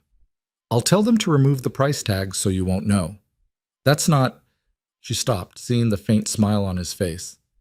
Are you making a joke? Possibly. He straightened. Emma's asking for you, something about a tea party. Clara found her daughter in the living room, surrounded by stuffed animals arranged in a circle. A plastic tea set sat in the middle, and Emma was carefully pouring imaginary tea into tiny cups. Mommy, you have to sit here. Emma patted the spot next to a one-eyed bear. Mr. Elephant is being rude and won't share the cookies. Clara sat, accepting an empty teacup. That's very inconsiderate of Mr. Elephant. I know. I told him sharing is caring, but he doesn't listen. Emma handed a cup to the bear, then frowned. Where's Leonid? The question caught Clara off guard. In less than a week, Emma had stopped calling him that man, or the new guy, and started using his name. She said it carefully, like she was still testing out how it felt. He's working, sweetheart. He's always working. Emma poured more imaginary tea. Doesn't he get tired? Probably. You should tell him to take a break. That's what you always tell me when I'm doing too much. Clara smiled despite herself. I'll mention it. But she didn't. Leonid worked late every night, usually locked in his office until well past midnight. Clara would hear him on phone calls in Russian, his voice sharp and commanding. Sometimes other voices joined him, the men who'd been at the chapel, she assumed. His security detail, or business partners, or whatever they were. She tried not to think too hard about what kind of business required that much security. Friday afternoon, a woman arrived with 6 garment bags. She introduced herself as Vera, helped Clara try on dresses, and didn't blink when Clara admitted she had no idea what was appropriate for a dinner with Leonid's associates. Something that says you belong there, Vera said, pulling out a deep blue dress with clean lines and subtle elegance. Not trying too hard, but not underdressed. Confident. Clara tried it on. It fit perfectly, because of course it did. Everything in Leonid's world fit perfectly. How did you know my size? She asked. Mr. Orlov provided measurements. Vera was already pulling out shoes to match. He's very thorough. That seemed to be his defining characteristic. Thorough, efficient, always 3 steps ahead. It should have felt controlling. Instead, it just felt exhausting trying to keep up. Saturday evening arrived too quickly. Clara spent an hour getting ready, attempting to recreate the polished look Vera had demonstrated. Her hand shook as she applied makeup, and she had to redo her eyeliner twice. Emma watched from the bed, swinging her legs. You look pretty, Mommy. Thanks, baby. Clara turned, smoothing down the dress. Are you okay staying with Grandma tonight? Uh-huh. She said we can watch movies and eat popcorn. Emma tilted her head. Are you nervous? A little. Why? Because I'm meeting a lot of new people, and I want to make a good impression. Just be yourself. That's what you always tell me. Clara smiled, but the advice felt hollow. Being herself hadn't worked out great lately. Being herself had gotten her abandoned at the altar and married to a stranger. Maybe it was time to be someone else for a while. Leonid was waiting in the living room when she emerged, adjusting his cufflinks. He looked up, and something shifted in his expression, brief, quickly controlled, but there. "You look beautiful," he said quietly. Claire's cheeks heated. Vera picked the dress. "Vera has good taste." He held out his arm. "Ready?" No, not even close. But Clara took his arm anyway, letting him guide her to the elevator. The dinner was at a restaurant Clara had walked past 100 times but never imagined entering. The kind of place with a waiting list measured in months, where the menu didn't list prices and the sommelier knew more about wine than Clara knew about anything. Leonid's hand rested on the small of her back as they entered, proprietary but not possessive. It was for show, Clara reminded herself. Everything about tonight was for show. The private dining room was already half full when they arrived. Conversations paused as people noticed them, eyes tracking Clara with undisguised curiosity. "Leonid!" A man in his 60s approached, grinning. "And this must be the bride we've heard so much about." "Clara, this is Viktor Sokolov, old friend, occasional pain in my ass."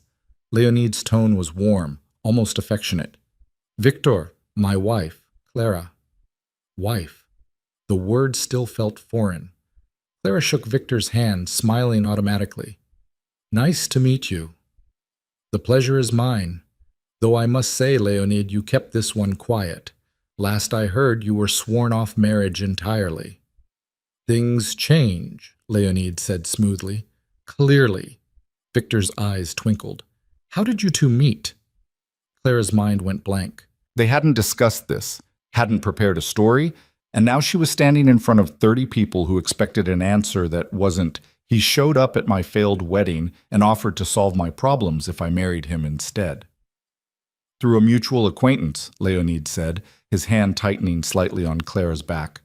A warning or reassurance, she couldn't tell. "Michael Chen. You remember him, Victor?" Victor's expression soured. "Unfortunately. I heard he ran into some trouble recently." "He stole from me and fled the country," Leonid said bluntly. "Clara was unfortunately entangled in his mess.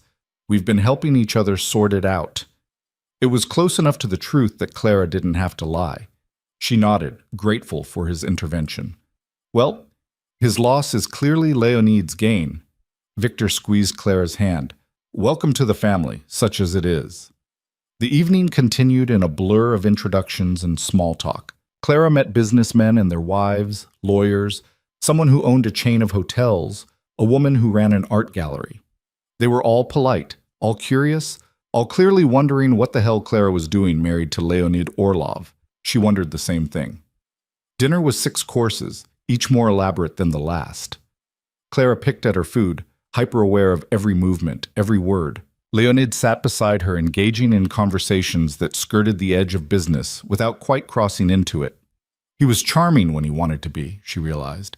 Sharp and funny, commanding attention without demanding it. She watched him work the room and understood why people followed him. There was something magnetic about his certainty, his control. It was also terrifying. "So, Clara," said this woman on her left, Natasha, married to one of Leonid's business partners, "what do you do?" "I work in hospital administration," Clara said. "Scheduling, insurance processing, that kind of thing." "Will you continue working now that you're married?" The question was casual, but Clara heard the weight behind it. Would Leonid allow her to work? Would she be expected to play housewife? "Yes," Clara said firmly. "I'm taking a week to settle in, but then I'll be back." Natasha smiled approvingly. "Good for you. Too many women give up their careers when they marry money." "I'm not marrying money," Clara said before she could stop herself. "I'm just married." "Of course." But Natasha's smile said she didn't believe that for a second. Halfway through the 4th course, Clara excused herself to the bathroom. She needed a break from the scrutiny, the questions, the careful dance of maintaining a fiction she barely understood herself. The bathroom was as elegant as the rest of the restaurant. Marble counters, gold fixtures, hand towels that were probably worth more than Clara's car payment. She leaned against the sink, taking slow breaths. The door opened. A woman walked in, Younger than Clara, maybe mid-20s, stunning in a red dress that probably cost more than Clara's monthly salary. "You're Leonid's new wife," she said. Not a question. "Clara." She straightened, wary. "I'm Irina." The woman pulled out a lipstick, applying it with practiced precision. "I dated Leonid 2 years ago, before he decided relationships were inefficient." Clara didn't know what to say to that. "You should know," Irina continued, capping the lipstick. "He's not cruel, but he's also not capable of the kind of emotional connection most people need. He'll take care of you, provide for you, protect you, but he won't love you. He doesn't know how." "I'm not looking for love," Clara said. The words came out defensive. "Everyone's looking for love. We just call it different things." Irina turned to face her directly. "Be careful, Clara. Leonid's world is dangerous. Not just the business part, the whole thing. People who get close to him end up changed, usually not for the better." "Is that what happened to you?" Irina smiled, but it was sad. "I was already damaged when we met. He just made it worse by being exactly what I needed and absolutely wrong at the same time." She left before Clara could respond, the door swinging shut with a soft click. Clara stared at her reflection, Irina's words echoing in her head. Not capable of emotional connection. Dangerous. Changed. She'd known that, hadn't she? She'd seen it in the contract, in the clinical way they'd negotiated the terms of their marriage. This wasn't a romance. It was a transaction. So why did Irina's warning make her chest ache? Clara returned to the table to find Leonid watching the door, expression unreadable. "Everything all right?" "Fine." She sat, reaching for her water glass. Just needed a minute. His eyes searched her face, and she wondered what he saw there. But he just nodded, turning back to his conversation with Victor. The rest of the evening passed without incident. By the time they left, Clara's face hurt from smiling, and her feet screamed from the heels. In the car, Leonid loosened his tie, looking as exhausted as she felt. "You did well," he said. "I lied to 30 people about how we met. You maintained our cover story. That's different." "Is it?" Clara leaned her head against the window. "I met Irina in the bathroom." Leonid went very still. "What did she say?" "That you're not capable of emotional connection, that your world is dangerous, that I should be careful." She's not wrong. The admission surprised Clara. She turned to look at him. "Which part?" "All of it." Leonid stared straight ahead. "I am dangerous, Clara. My business, my associates, the life I lead. It's not safe or normal or anything you signed up for when you imagined getting married." "I didn't sign up for any of this." "No, but you're in it now." He finally looked at her. "Irina's bitter because I ended things when she wanted more than I could give. She wanted love, commitment, emotional availability. I gave her honesty instead. She didn't appreciate it." "What did you tell her?" "That I cared for her but would never love her. That my work would always come first. That she deserved someone who could give her what she needed, and I wasn't that person." He paused. "She told me I was broken. Maybe she was right." Clara didn't know what to say to that. She thought about the contract, about the careful boundaries they'd established, about how he'd promised respect but never love. "Do you want to be able to love someone?" she asked quietly. Leonid considered the question for a long time. "I don't know. It seems inefficient, messy, vulnerable in ways I can't afford." "That's the saddest thing I've ever heard." "Is it? You married me knowing I'd never love you. That was part of the appeal, wasn't it? No emotional complications. Just a clean transaction." He was right. It had been part of the appeal. Claire had been so burned by Michael's betrayal that the idea of a marriage without love had seemed safer. No expectations meant no disappointment. But hearing Leonid say it out loud, hearing him reduce their arrangement to its transactional core, made something in her chest twist. "I need to check on Emma," she said, instead of responding. They rode the rest of the way in silence. At the penthouse, Clara changed into comfortable clothes and called her mother. Emma was already asleep, sprawled across the guest bed with popcorn kernels in her hair. "She had a good time," Clara's mother said. "Unlike you, apparently. You sound exhausted. It was a long night." "Clara," her mother's voice went serious. "Are you happy?" The question caught Clara off guard. Happy? She hadn't even considered happiness as a metric. She was safe. Emma was safe. They had stability and security. That was enough, wasn't it? I'm okay, Mom. That's not what I asked. Clara looked out at the city lights, at the expensive view from her expensive temporary home with her expensive temporary husband. I don't know how to be happy right now, but I'm okay. That's the best I can do. Her mother sighed. All right, but if that changes, if you need out, you call me. Immediately. I don't care about contracts or consequences. You call me. I will, I promise. After they hung up, Clara wandered out to the living room. Leonid was there, jacket off, tie discarded, reading something on his tablet. Emma okay? He asked without looking up. Asleep, popcorn in her hair. That sounds about right. He set down the tablet. I'm sorry about Irina. She shouldn't have ambushed you like that. She wasn't wrong about what she said. No, but it wasn't her place to say it. He stood, moving to the windows. I told you from the beginning what this was, Clara. I haven't lied to you. I know. But you're starting to wish I had.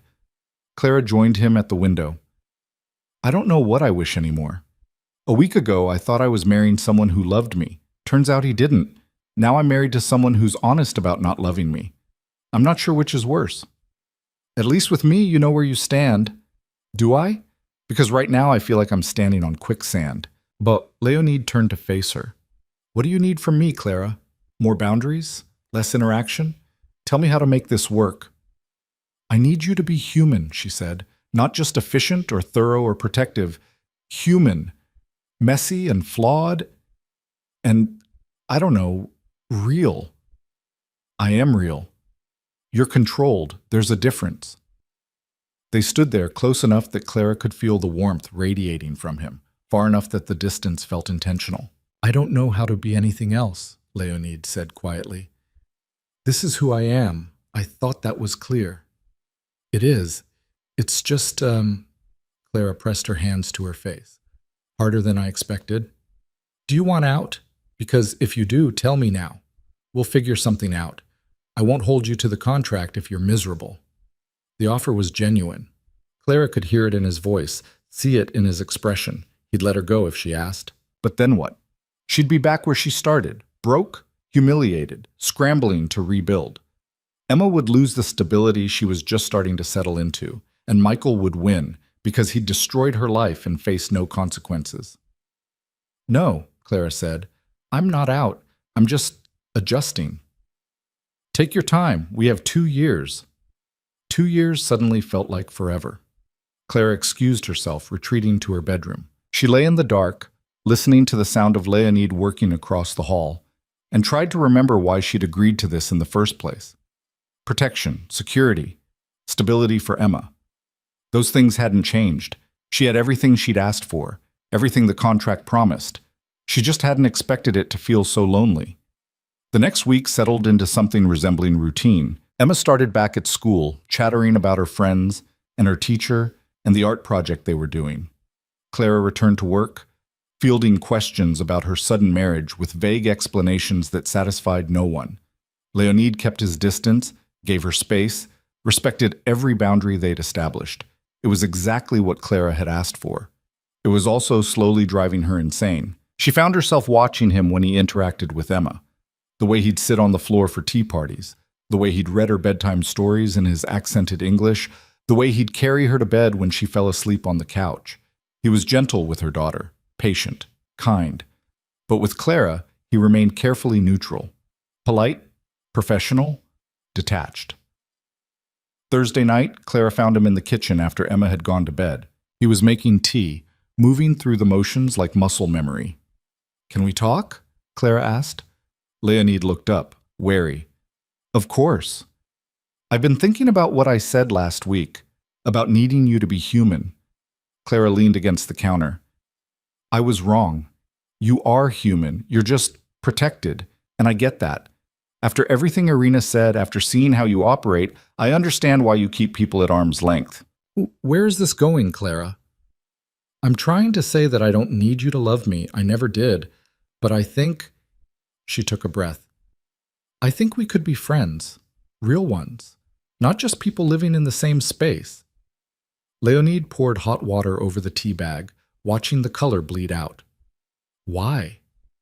Because we're going to be doing this for 2 years. Because Emma deserves to see healthy relationships, even if ours started in the worst way possible. Because I'm tired of walking on eggshells in my own home. This isn't your home, it's mine. See? That's what I mean.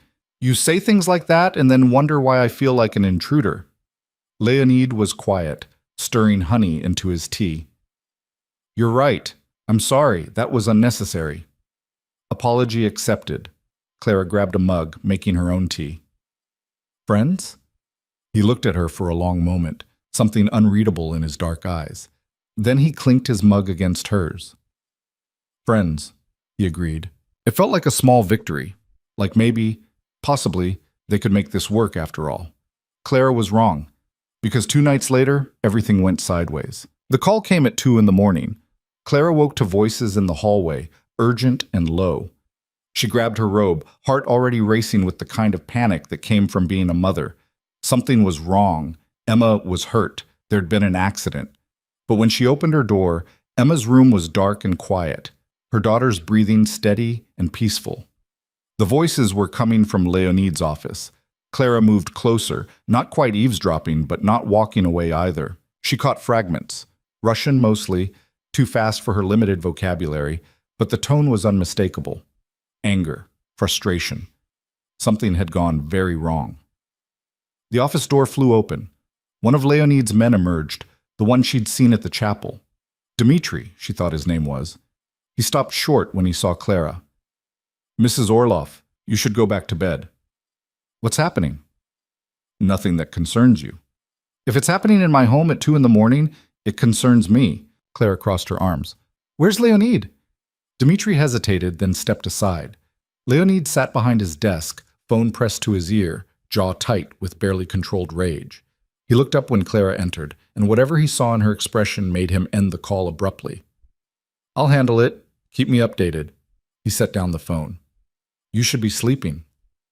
So should you. What's going on? Business. Leonid. He rubbed his face, and Clara saw the exhaustion there, the weight of whatever crisis he was managing. Michael made contact. He's demanding money in exchange for information about my accounts. Claims he can access things I didn't know he had access to. He's trying to extort me. Clara's blood went cold. He called you?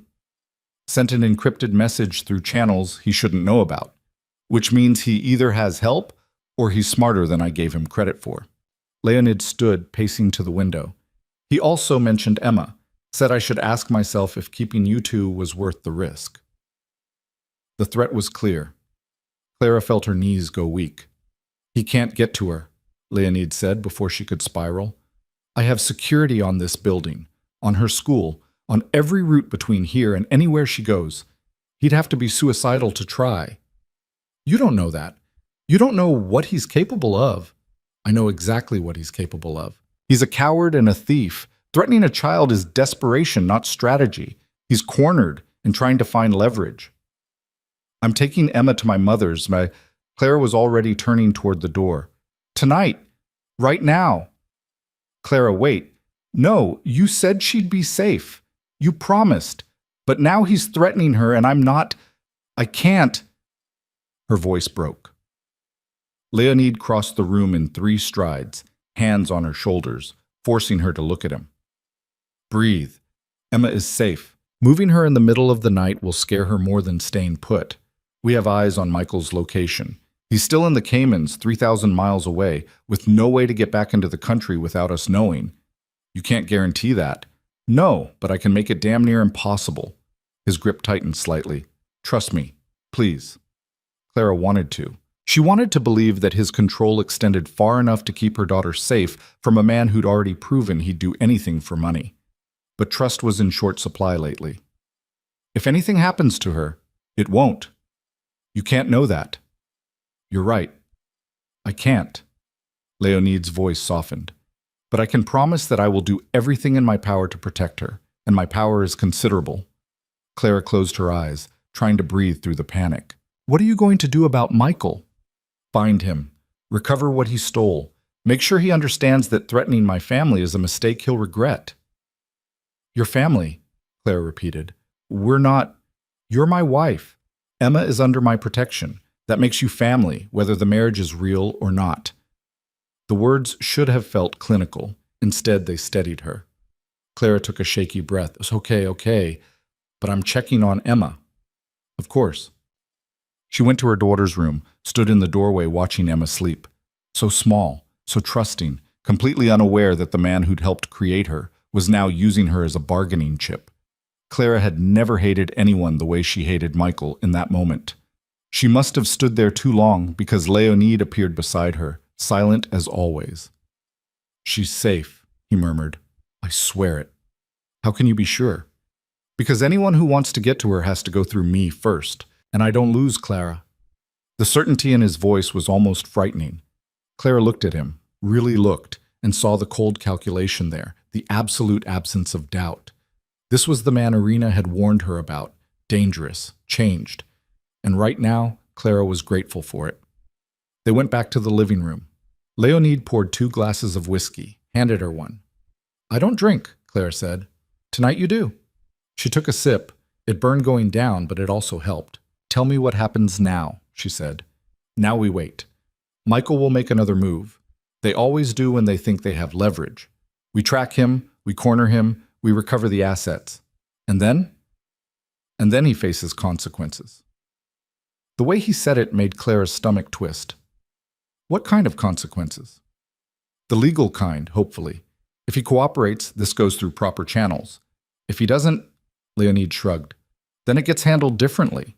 You're talking about hurting him. I'm talking about ensuring he can't hurt anyone else. Clara set down her glass. I don't want you to kill him. Leonid's eyebrows rose. I wasn't planning to. But you would, if it came to that. He didn't answer, which was answer enough.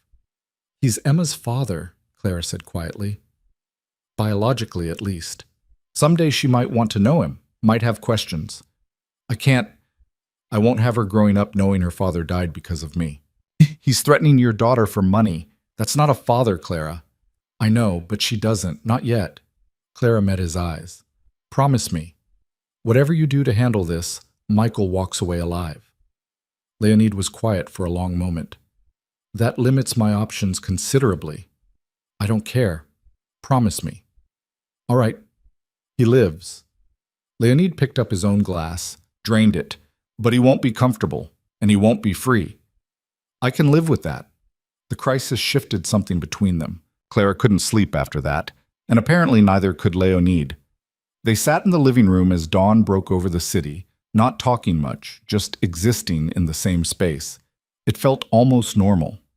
Why did you really marry me? Clara asked as the sun started painting the windows gold. And don't say it was about Michael's debt. You could have handled that a dozen different ways. Leonid considered the question. You reminded me of someone. Who? My sister. She died when I was 17. Car accident, drunk driver. He stared into his empty glass. She was engaged to a man our parents approved of. Rich family, good connections, everything proper. But he was cruel to her in small ways, nothing she could point to, nothing that would justify breaking the engagement, just slowly eroding her sense of self. Clara waited, sensing there was more. The night she died, she was leaving him. Finally worked up the courage. He got angry, they fought. She drove off upset. Leonid's jaw tightened. The accident wasn't his fault technically, but if he'd been kinder, if he hadn't pushed, she wouldn't have been on that road in that state. I'm sorry, Clara said quietly. When I saw you at the chapel, abandoned in a wedding dress with your daughter watching, I saw her, trapped by circumstances, trying to do the right thing, about to be destroyed by a man who didn't deserve her. He finally looked at Clara. I couldn't save my sister, but I could save you. So this was guilt. This was opportunity. I needed a wife to stabilize some business arrangements. You needed resources. It worked out. But it was more than that. Clara could hear it in his voice, see it in the way he wouldn't quite meet her eyes. You're not as detached as you pretend to be, she said. Don't mistake sentimentality for attachment. They're different things. Are they? Leonid stood, ending the conversation. I have calls to make. Try to get some sleep. But Clara didn't sleep. She got Emma ready for school, made breakfast, went through the motions of normal life while her brain kept circling back to Michael's threat and Leonid's promise and the sister who'd died too young. At work, she couldn't focus. Her supervisor noticed, asked if everything was okay. "Just tired," Clara lied. "Wedding stuff catching up with me." How is married life treating you?" Clara thought about Leonid's penthouse, about contracts and boundaries, about sitting in the dark with a man she barely knew while he promised to protect her daughter from a threat he couldn't entirely control. "It's complicated," she said. That afternoon, Catherine called. "We need to meet. Something's come up with the contract." Clara's heart sank. "What kind of something?" "The kind we should discuss in person. Can you come to my office?" An hour later, Clara sat across from Catherine, contract spread between them. "Michael's lawyers made contact," Catherine said. "They're claiming you knew about the theft, that you were complicit. They're threatening to sue for alienation of affection and demanding half of any assets you received from Leonid as part of your marriage." Clara stared at her. "That's insane. I didn't know anything. I lost money too." "I know, but they're trying to create doubt, muddy the waters. If they can make you look complicit, Michael has leverage in his own case." Catherine pulled out another document. "They're also filing for emergency custody of Emma." The world tilted. "What?" "It's a bluff. They have no grounds, but it's designed to scare you, make you more willing to negotiate." "There's nothing to negotiate. He stole from me. He abandoned us. He doesn't get to—" Clara's hands were shaking. She pressed them flat on the desk. "What do we do?" "We call their bluff, file countermotions, demonstrate their claims are baseless, make it clear that pursuing this will cost Michael more than he can afford." Catherine's expression was grim. "But Clara, you need to prepare for this to get ugly. If Michael is desperate enough to threaten Emma, he's desperate enough to throw anything at the wall and see what sticks." Clara left the office in a daze. She picked Emma up from school, held her daughter's hand a little tighter than usual on the walk home. "Mommy, you're squishing my fingers," Emma complained. "Sorry, baby." Clara loosened her grip but didn't let go. At the penthouse, Leonid was waiting. One look at Clara's face and he knew. "What happened?" Clara told him about the lawyers, the custody threat, the accusations. With every word, his expression got darker. "Take Emma to her room," he said quietly. "I need to make some calls."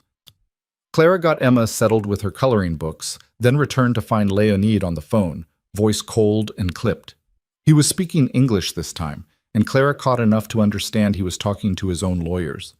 "I don't care what it costs. Bury them in motions. Make it so expensive to pursue this that Michael's lawyers drop him as a client." A pause.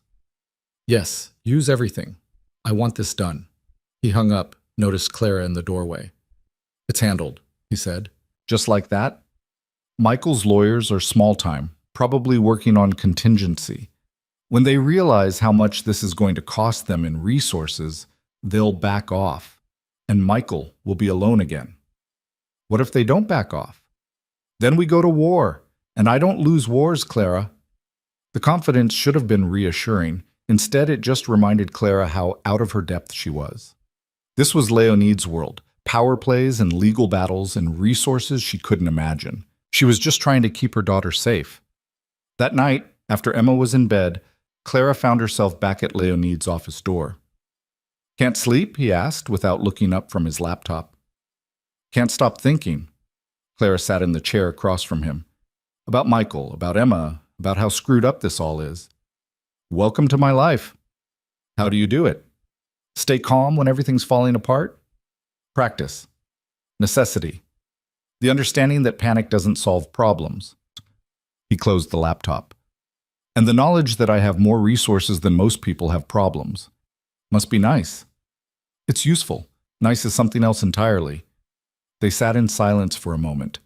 Then Clara asked the question that had been nagging at her all day. "Your sister, what was her name?" Leonid looked surprised. "Natalia. Why?" "Because you told me about her and then just stopped, like she was a footnote in an explanation." Clara leaned forward. "She wasn't a footnote. She was your sister. You loved her.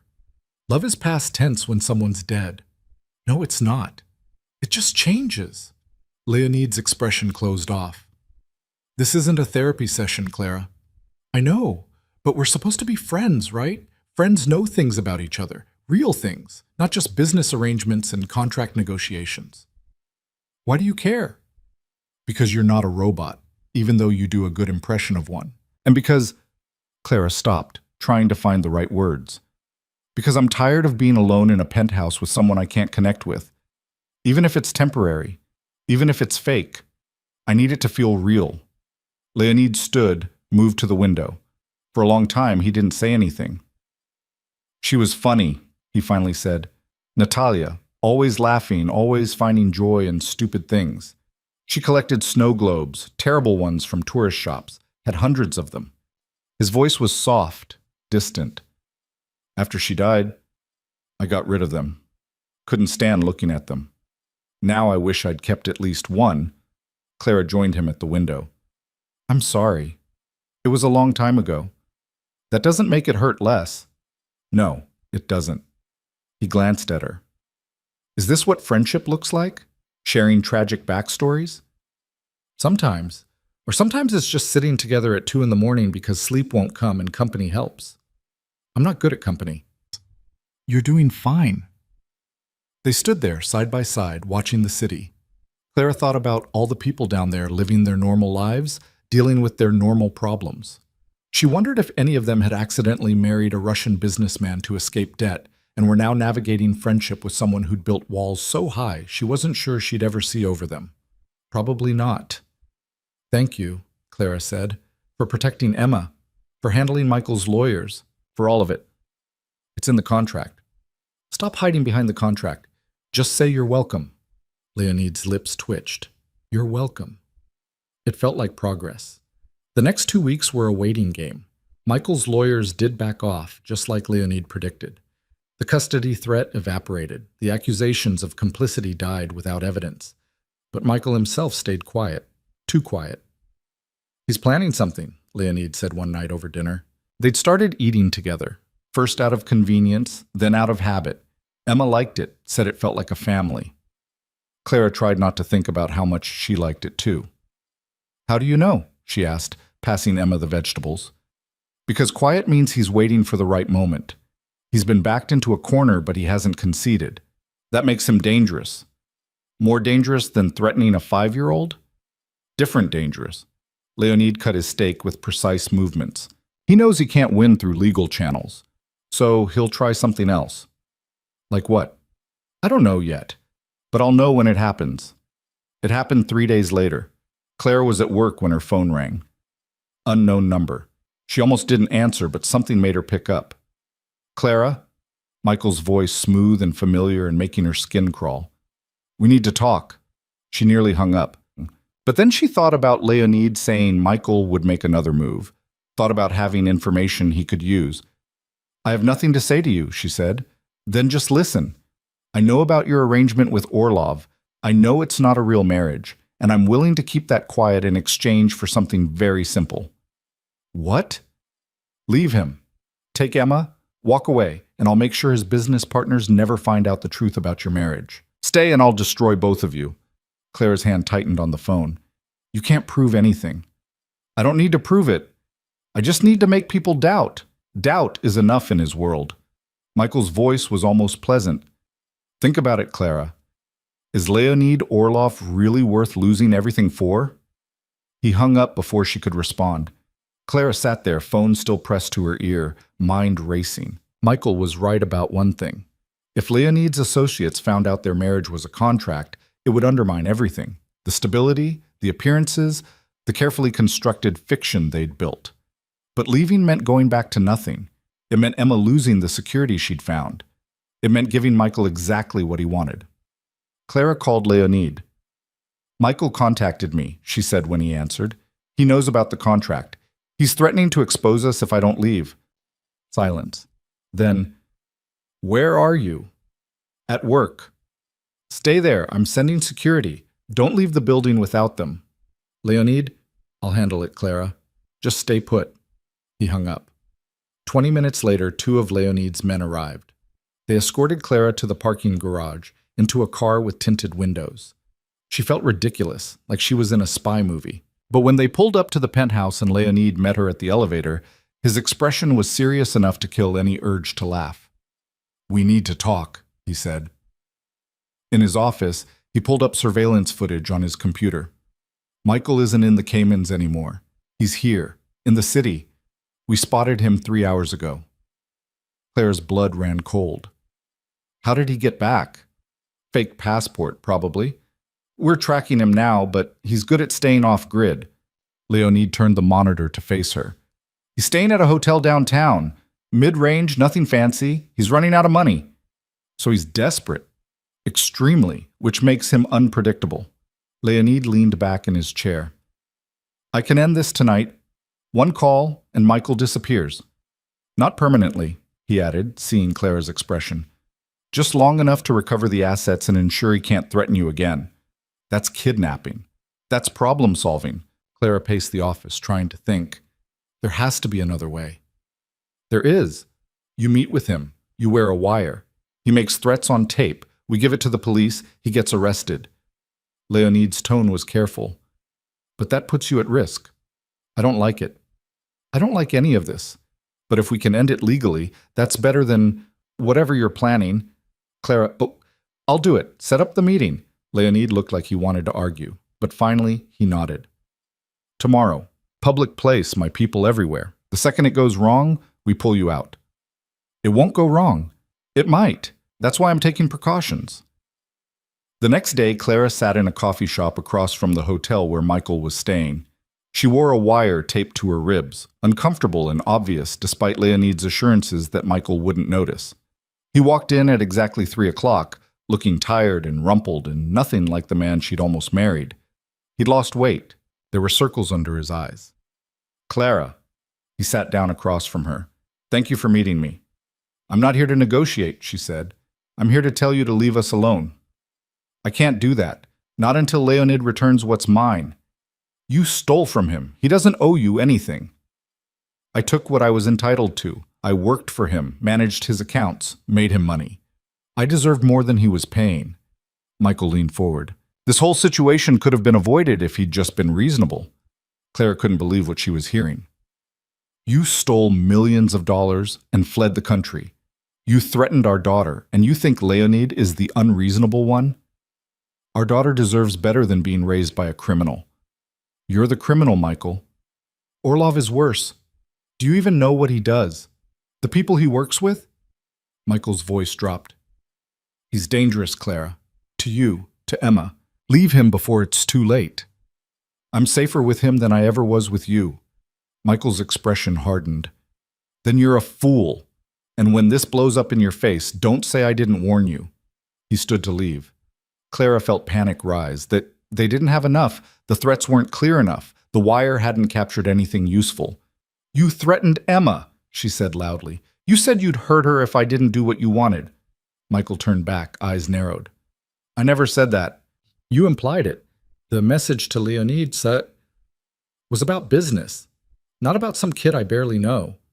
He studied her face, and Clara saw the moment he realized something was wrong. His eyes dropped to her torso, to where the wire was hidden. You're recording this, he said flatly. Didn't answer. Michael laughed, bitter and harsh. Of course you are. You really think I'm stupid enough to confess on tape? He leaned down, speaking directly to her chest. Tell Orlov if he wants his money back, he knows where to find me. But he touches me and everything I know about his operations goes public. Every name, every account, every dirty deal. Mutually assured destruction. He walked out. Clara sat frozen, knowing they'd failed. Leonid appeared beside her seconds later, sliding into Michael's empty seat. You okay? He knows, he figured it out. I heard. Leonid's jaw was tight. Come on. We're leaving. Back at the penthouse, Clara stripped off the wire with shaking hands. I'm sorry, I ruined it. You didn't ruin anything. He was never going to confess on tape. I knew that. Leonid poured them both whiskey. But now I know his play. Mutually assured destruction. He thinks he can hold my business hostage. Can he? No, because he doesn't actually have anything. If he did, he would have used it already. Leonid handed Clara her glass. He's bluffing. How do you know? Because I've been doing this long enough to recognize a desperate man's last stand. He sat beside her on the couch. It's over, Clara. Michael loses. It's just a matter of how loudly. 2 days later, the police arrested Michael Chen at his hotel. The charges were extensive: fraud, embezzlement, identity theft, wire fraud. The evidence was overwhelming. Leonid's lawyers had built an airtight case. Clara watched the news coverage with a mix of relief and something that felt uncomfortably like grief. Emma's father was going to prison. Someday Clara would have to explain that to her daughter, but not today. He'll serve at least 5 years, Leonid said, joining her on the couch. Probably more with the multiple charges. Your college fund has been restored. The joint account too. Everything he took, you're getting back. What about your $4 million? Most of it's been recovered. The rest, he shrugged. The cost of doing business. Clara turned to face him. Why did you really do all this? And don't say it was about the contract or your sister or business arrangements. The truth. Leonid was quiet for a long time. Because you deserved better than being someone's casualty. And because, he stopped, started again. Because somewhere between the chapel and now, you stopped being a contract and started being someone I actually care about. You and Emma both. That's the most human thing you've ever said to me. Don't get used to it. But Clara smiled because she was starting to think maybe she could. The weeks that followed felt different, lighter, somehow. Michael was in jail, the debt was resolved, and Clara could finally breathe. She and Leonid settled into something that looked almost like a real marriage. They had dinner together every night. They talked about their days. Emma adored him, called him Leo because Leonid was too hard to say. And slowly, carefully, Clara realized she didn't want this to end. The 2-year mark was approaching faster than she'd expected. Catherine had started drafting the dissolution paperwork, preparing for the end of their arrangement. Clara couldn't bring herself to sign. We need to talk, she told Leonid one night after Emma was asleep. He looked up from his laptop. That sounds ominous. The contract is almost up. Catherine says we should start planning the transition. All right. I don't want to. The words came out in a rush. I know that's not what we agreed. I know this was supposed to be temporary, but I don't want to leave. Leonid set down his laptop carefully. Why not? Because this works. We work. Emma's happy, I'm happy, and I hope, you're happy too. Clara took a breath. I'm not asking for love. I know that's not something you do. But partnership, friendship, this life we've built, can we just keep it? Clara, I know you don't do emotions. I know you're broken or protected or whatever you want to call it. But I also know you care about us. I've seen it. So maybe we don't need grand declarations or romance. Maybe what we have is enough. Leonid stood, crossed to where she sat. You're wrong. Clara's heart sank. About what? About me not doing emotions? About being broken? He crouched down to her level, taking her hands. I told myself for years that I was better off alone. Safer, more efficient, less complicated.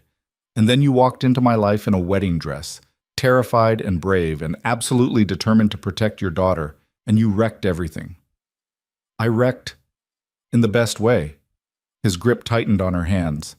I care about you, Clara, more than I meant to, more than I wanted to. Somewhere between the contract and the dinners and the late-night conversations, you became someone I can't imagine living without. You and Emma both. Clara's eyes stung. That sounds suspiciously like love. I think it might be. I'm not sure. I've never felt it before. He smiled, tentative and uncertain and utterly real. But if this is what it feels like, I don't want it to end. So we stay married? If you'll have me. Not as a contract, as a choice. Clara pulled him up, kissed him before she could overthink it. It was different from the kiss at the chapel. Tentative, where that one had been possessive. Gentle, where that one had been efficient. It felt like a beginning. When they pulled apart, Leonid was smiling. Actually smiling, not the controlled version he showed the world. I should tell you something, he said. The contract had an out clause. I know. I could leave any time if I felt unsafe. Not that one. A different clause. Page 47, section 12. If either party developed genuine feelings, the contract became void and the marriage became real. Clara stared at him. When did you add that? Catherine put it in the original draft. I told her it was unnecessary. She said I was an idiot and left it in anyway. Smart woman. The smartest. Leonid pulled Clara closer. So what do you say? Want to be married for real this time? Yes, though we're doing this backward, falling in love after the wedding. We've done everything backward. Why stop now? They told Emma the next morning over breakfast. She took it better than expected, mostly because she'd never understood why they kept saying the marriage was temporary in the first place. So Leo gets to stay forever? She asked through a mouthful of pancake. If that's okay with you, Clara said. Emma considered this seriously. Can we get a dog? Leonid looked at Clara, who shrugged. Can we get a dog? He asked.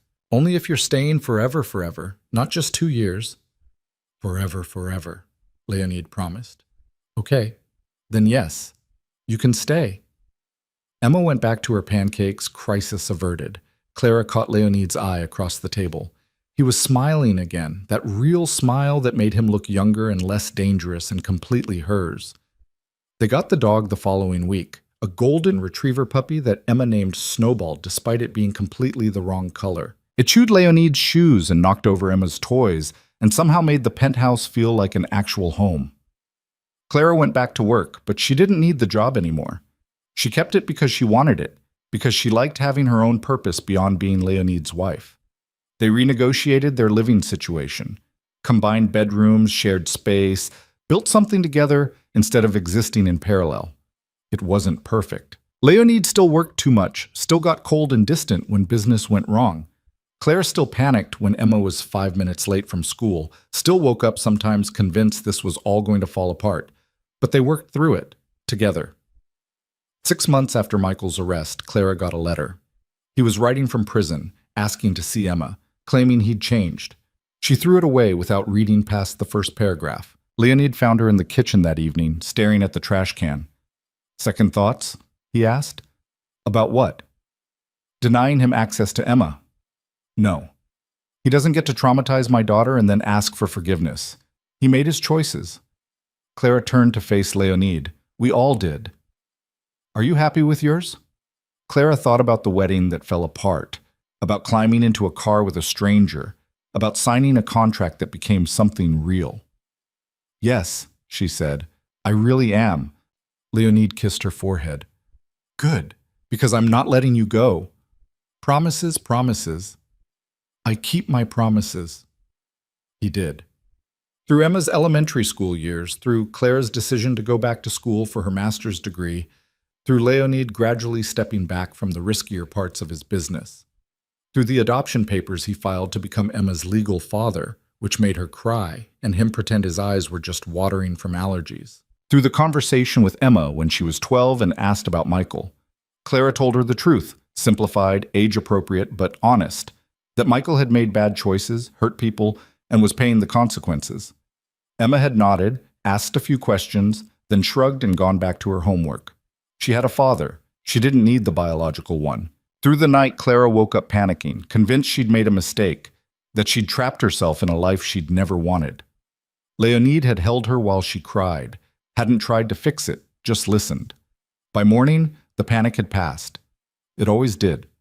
Through the quiet moments, mornings with coffee, evenings with Emma's increasingly complicated homework, nights when they'd sit together in comfortable silence, through the realization that love wasn't what Clara had thought it was.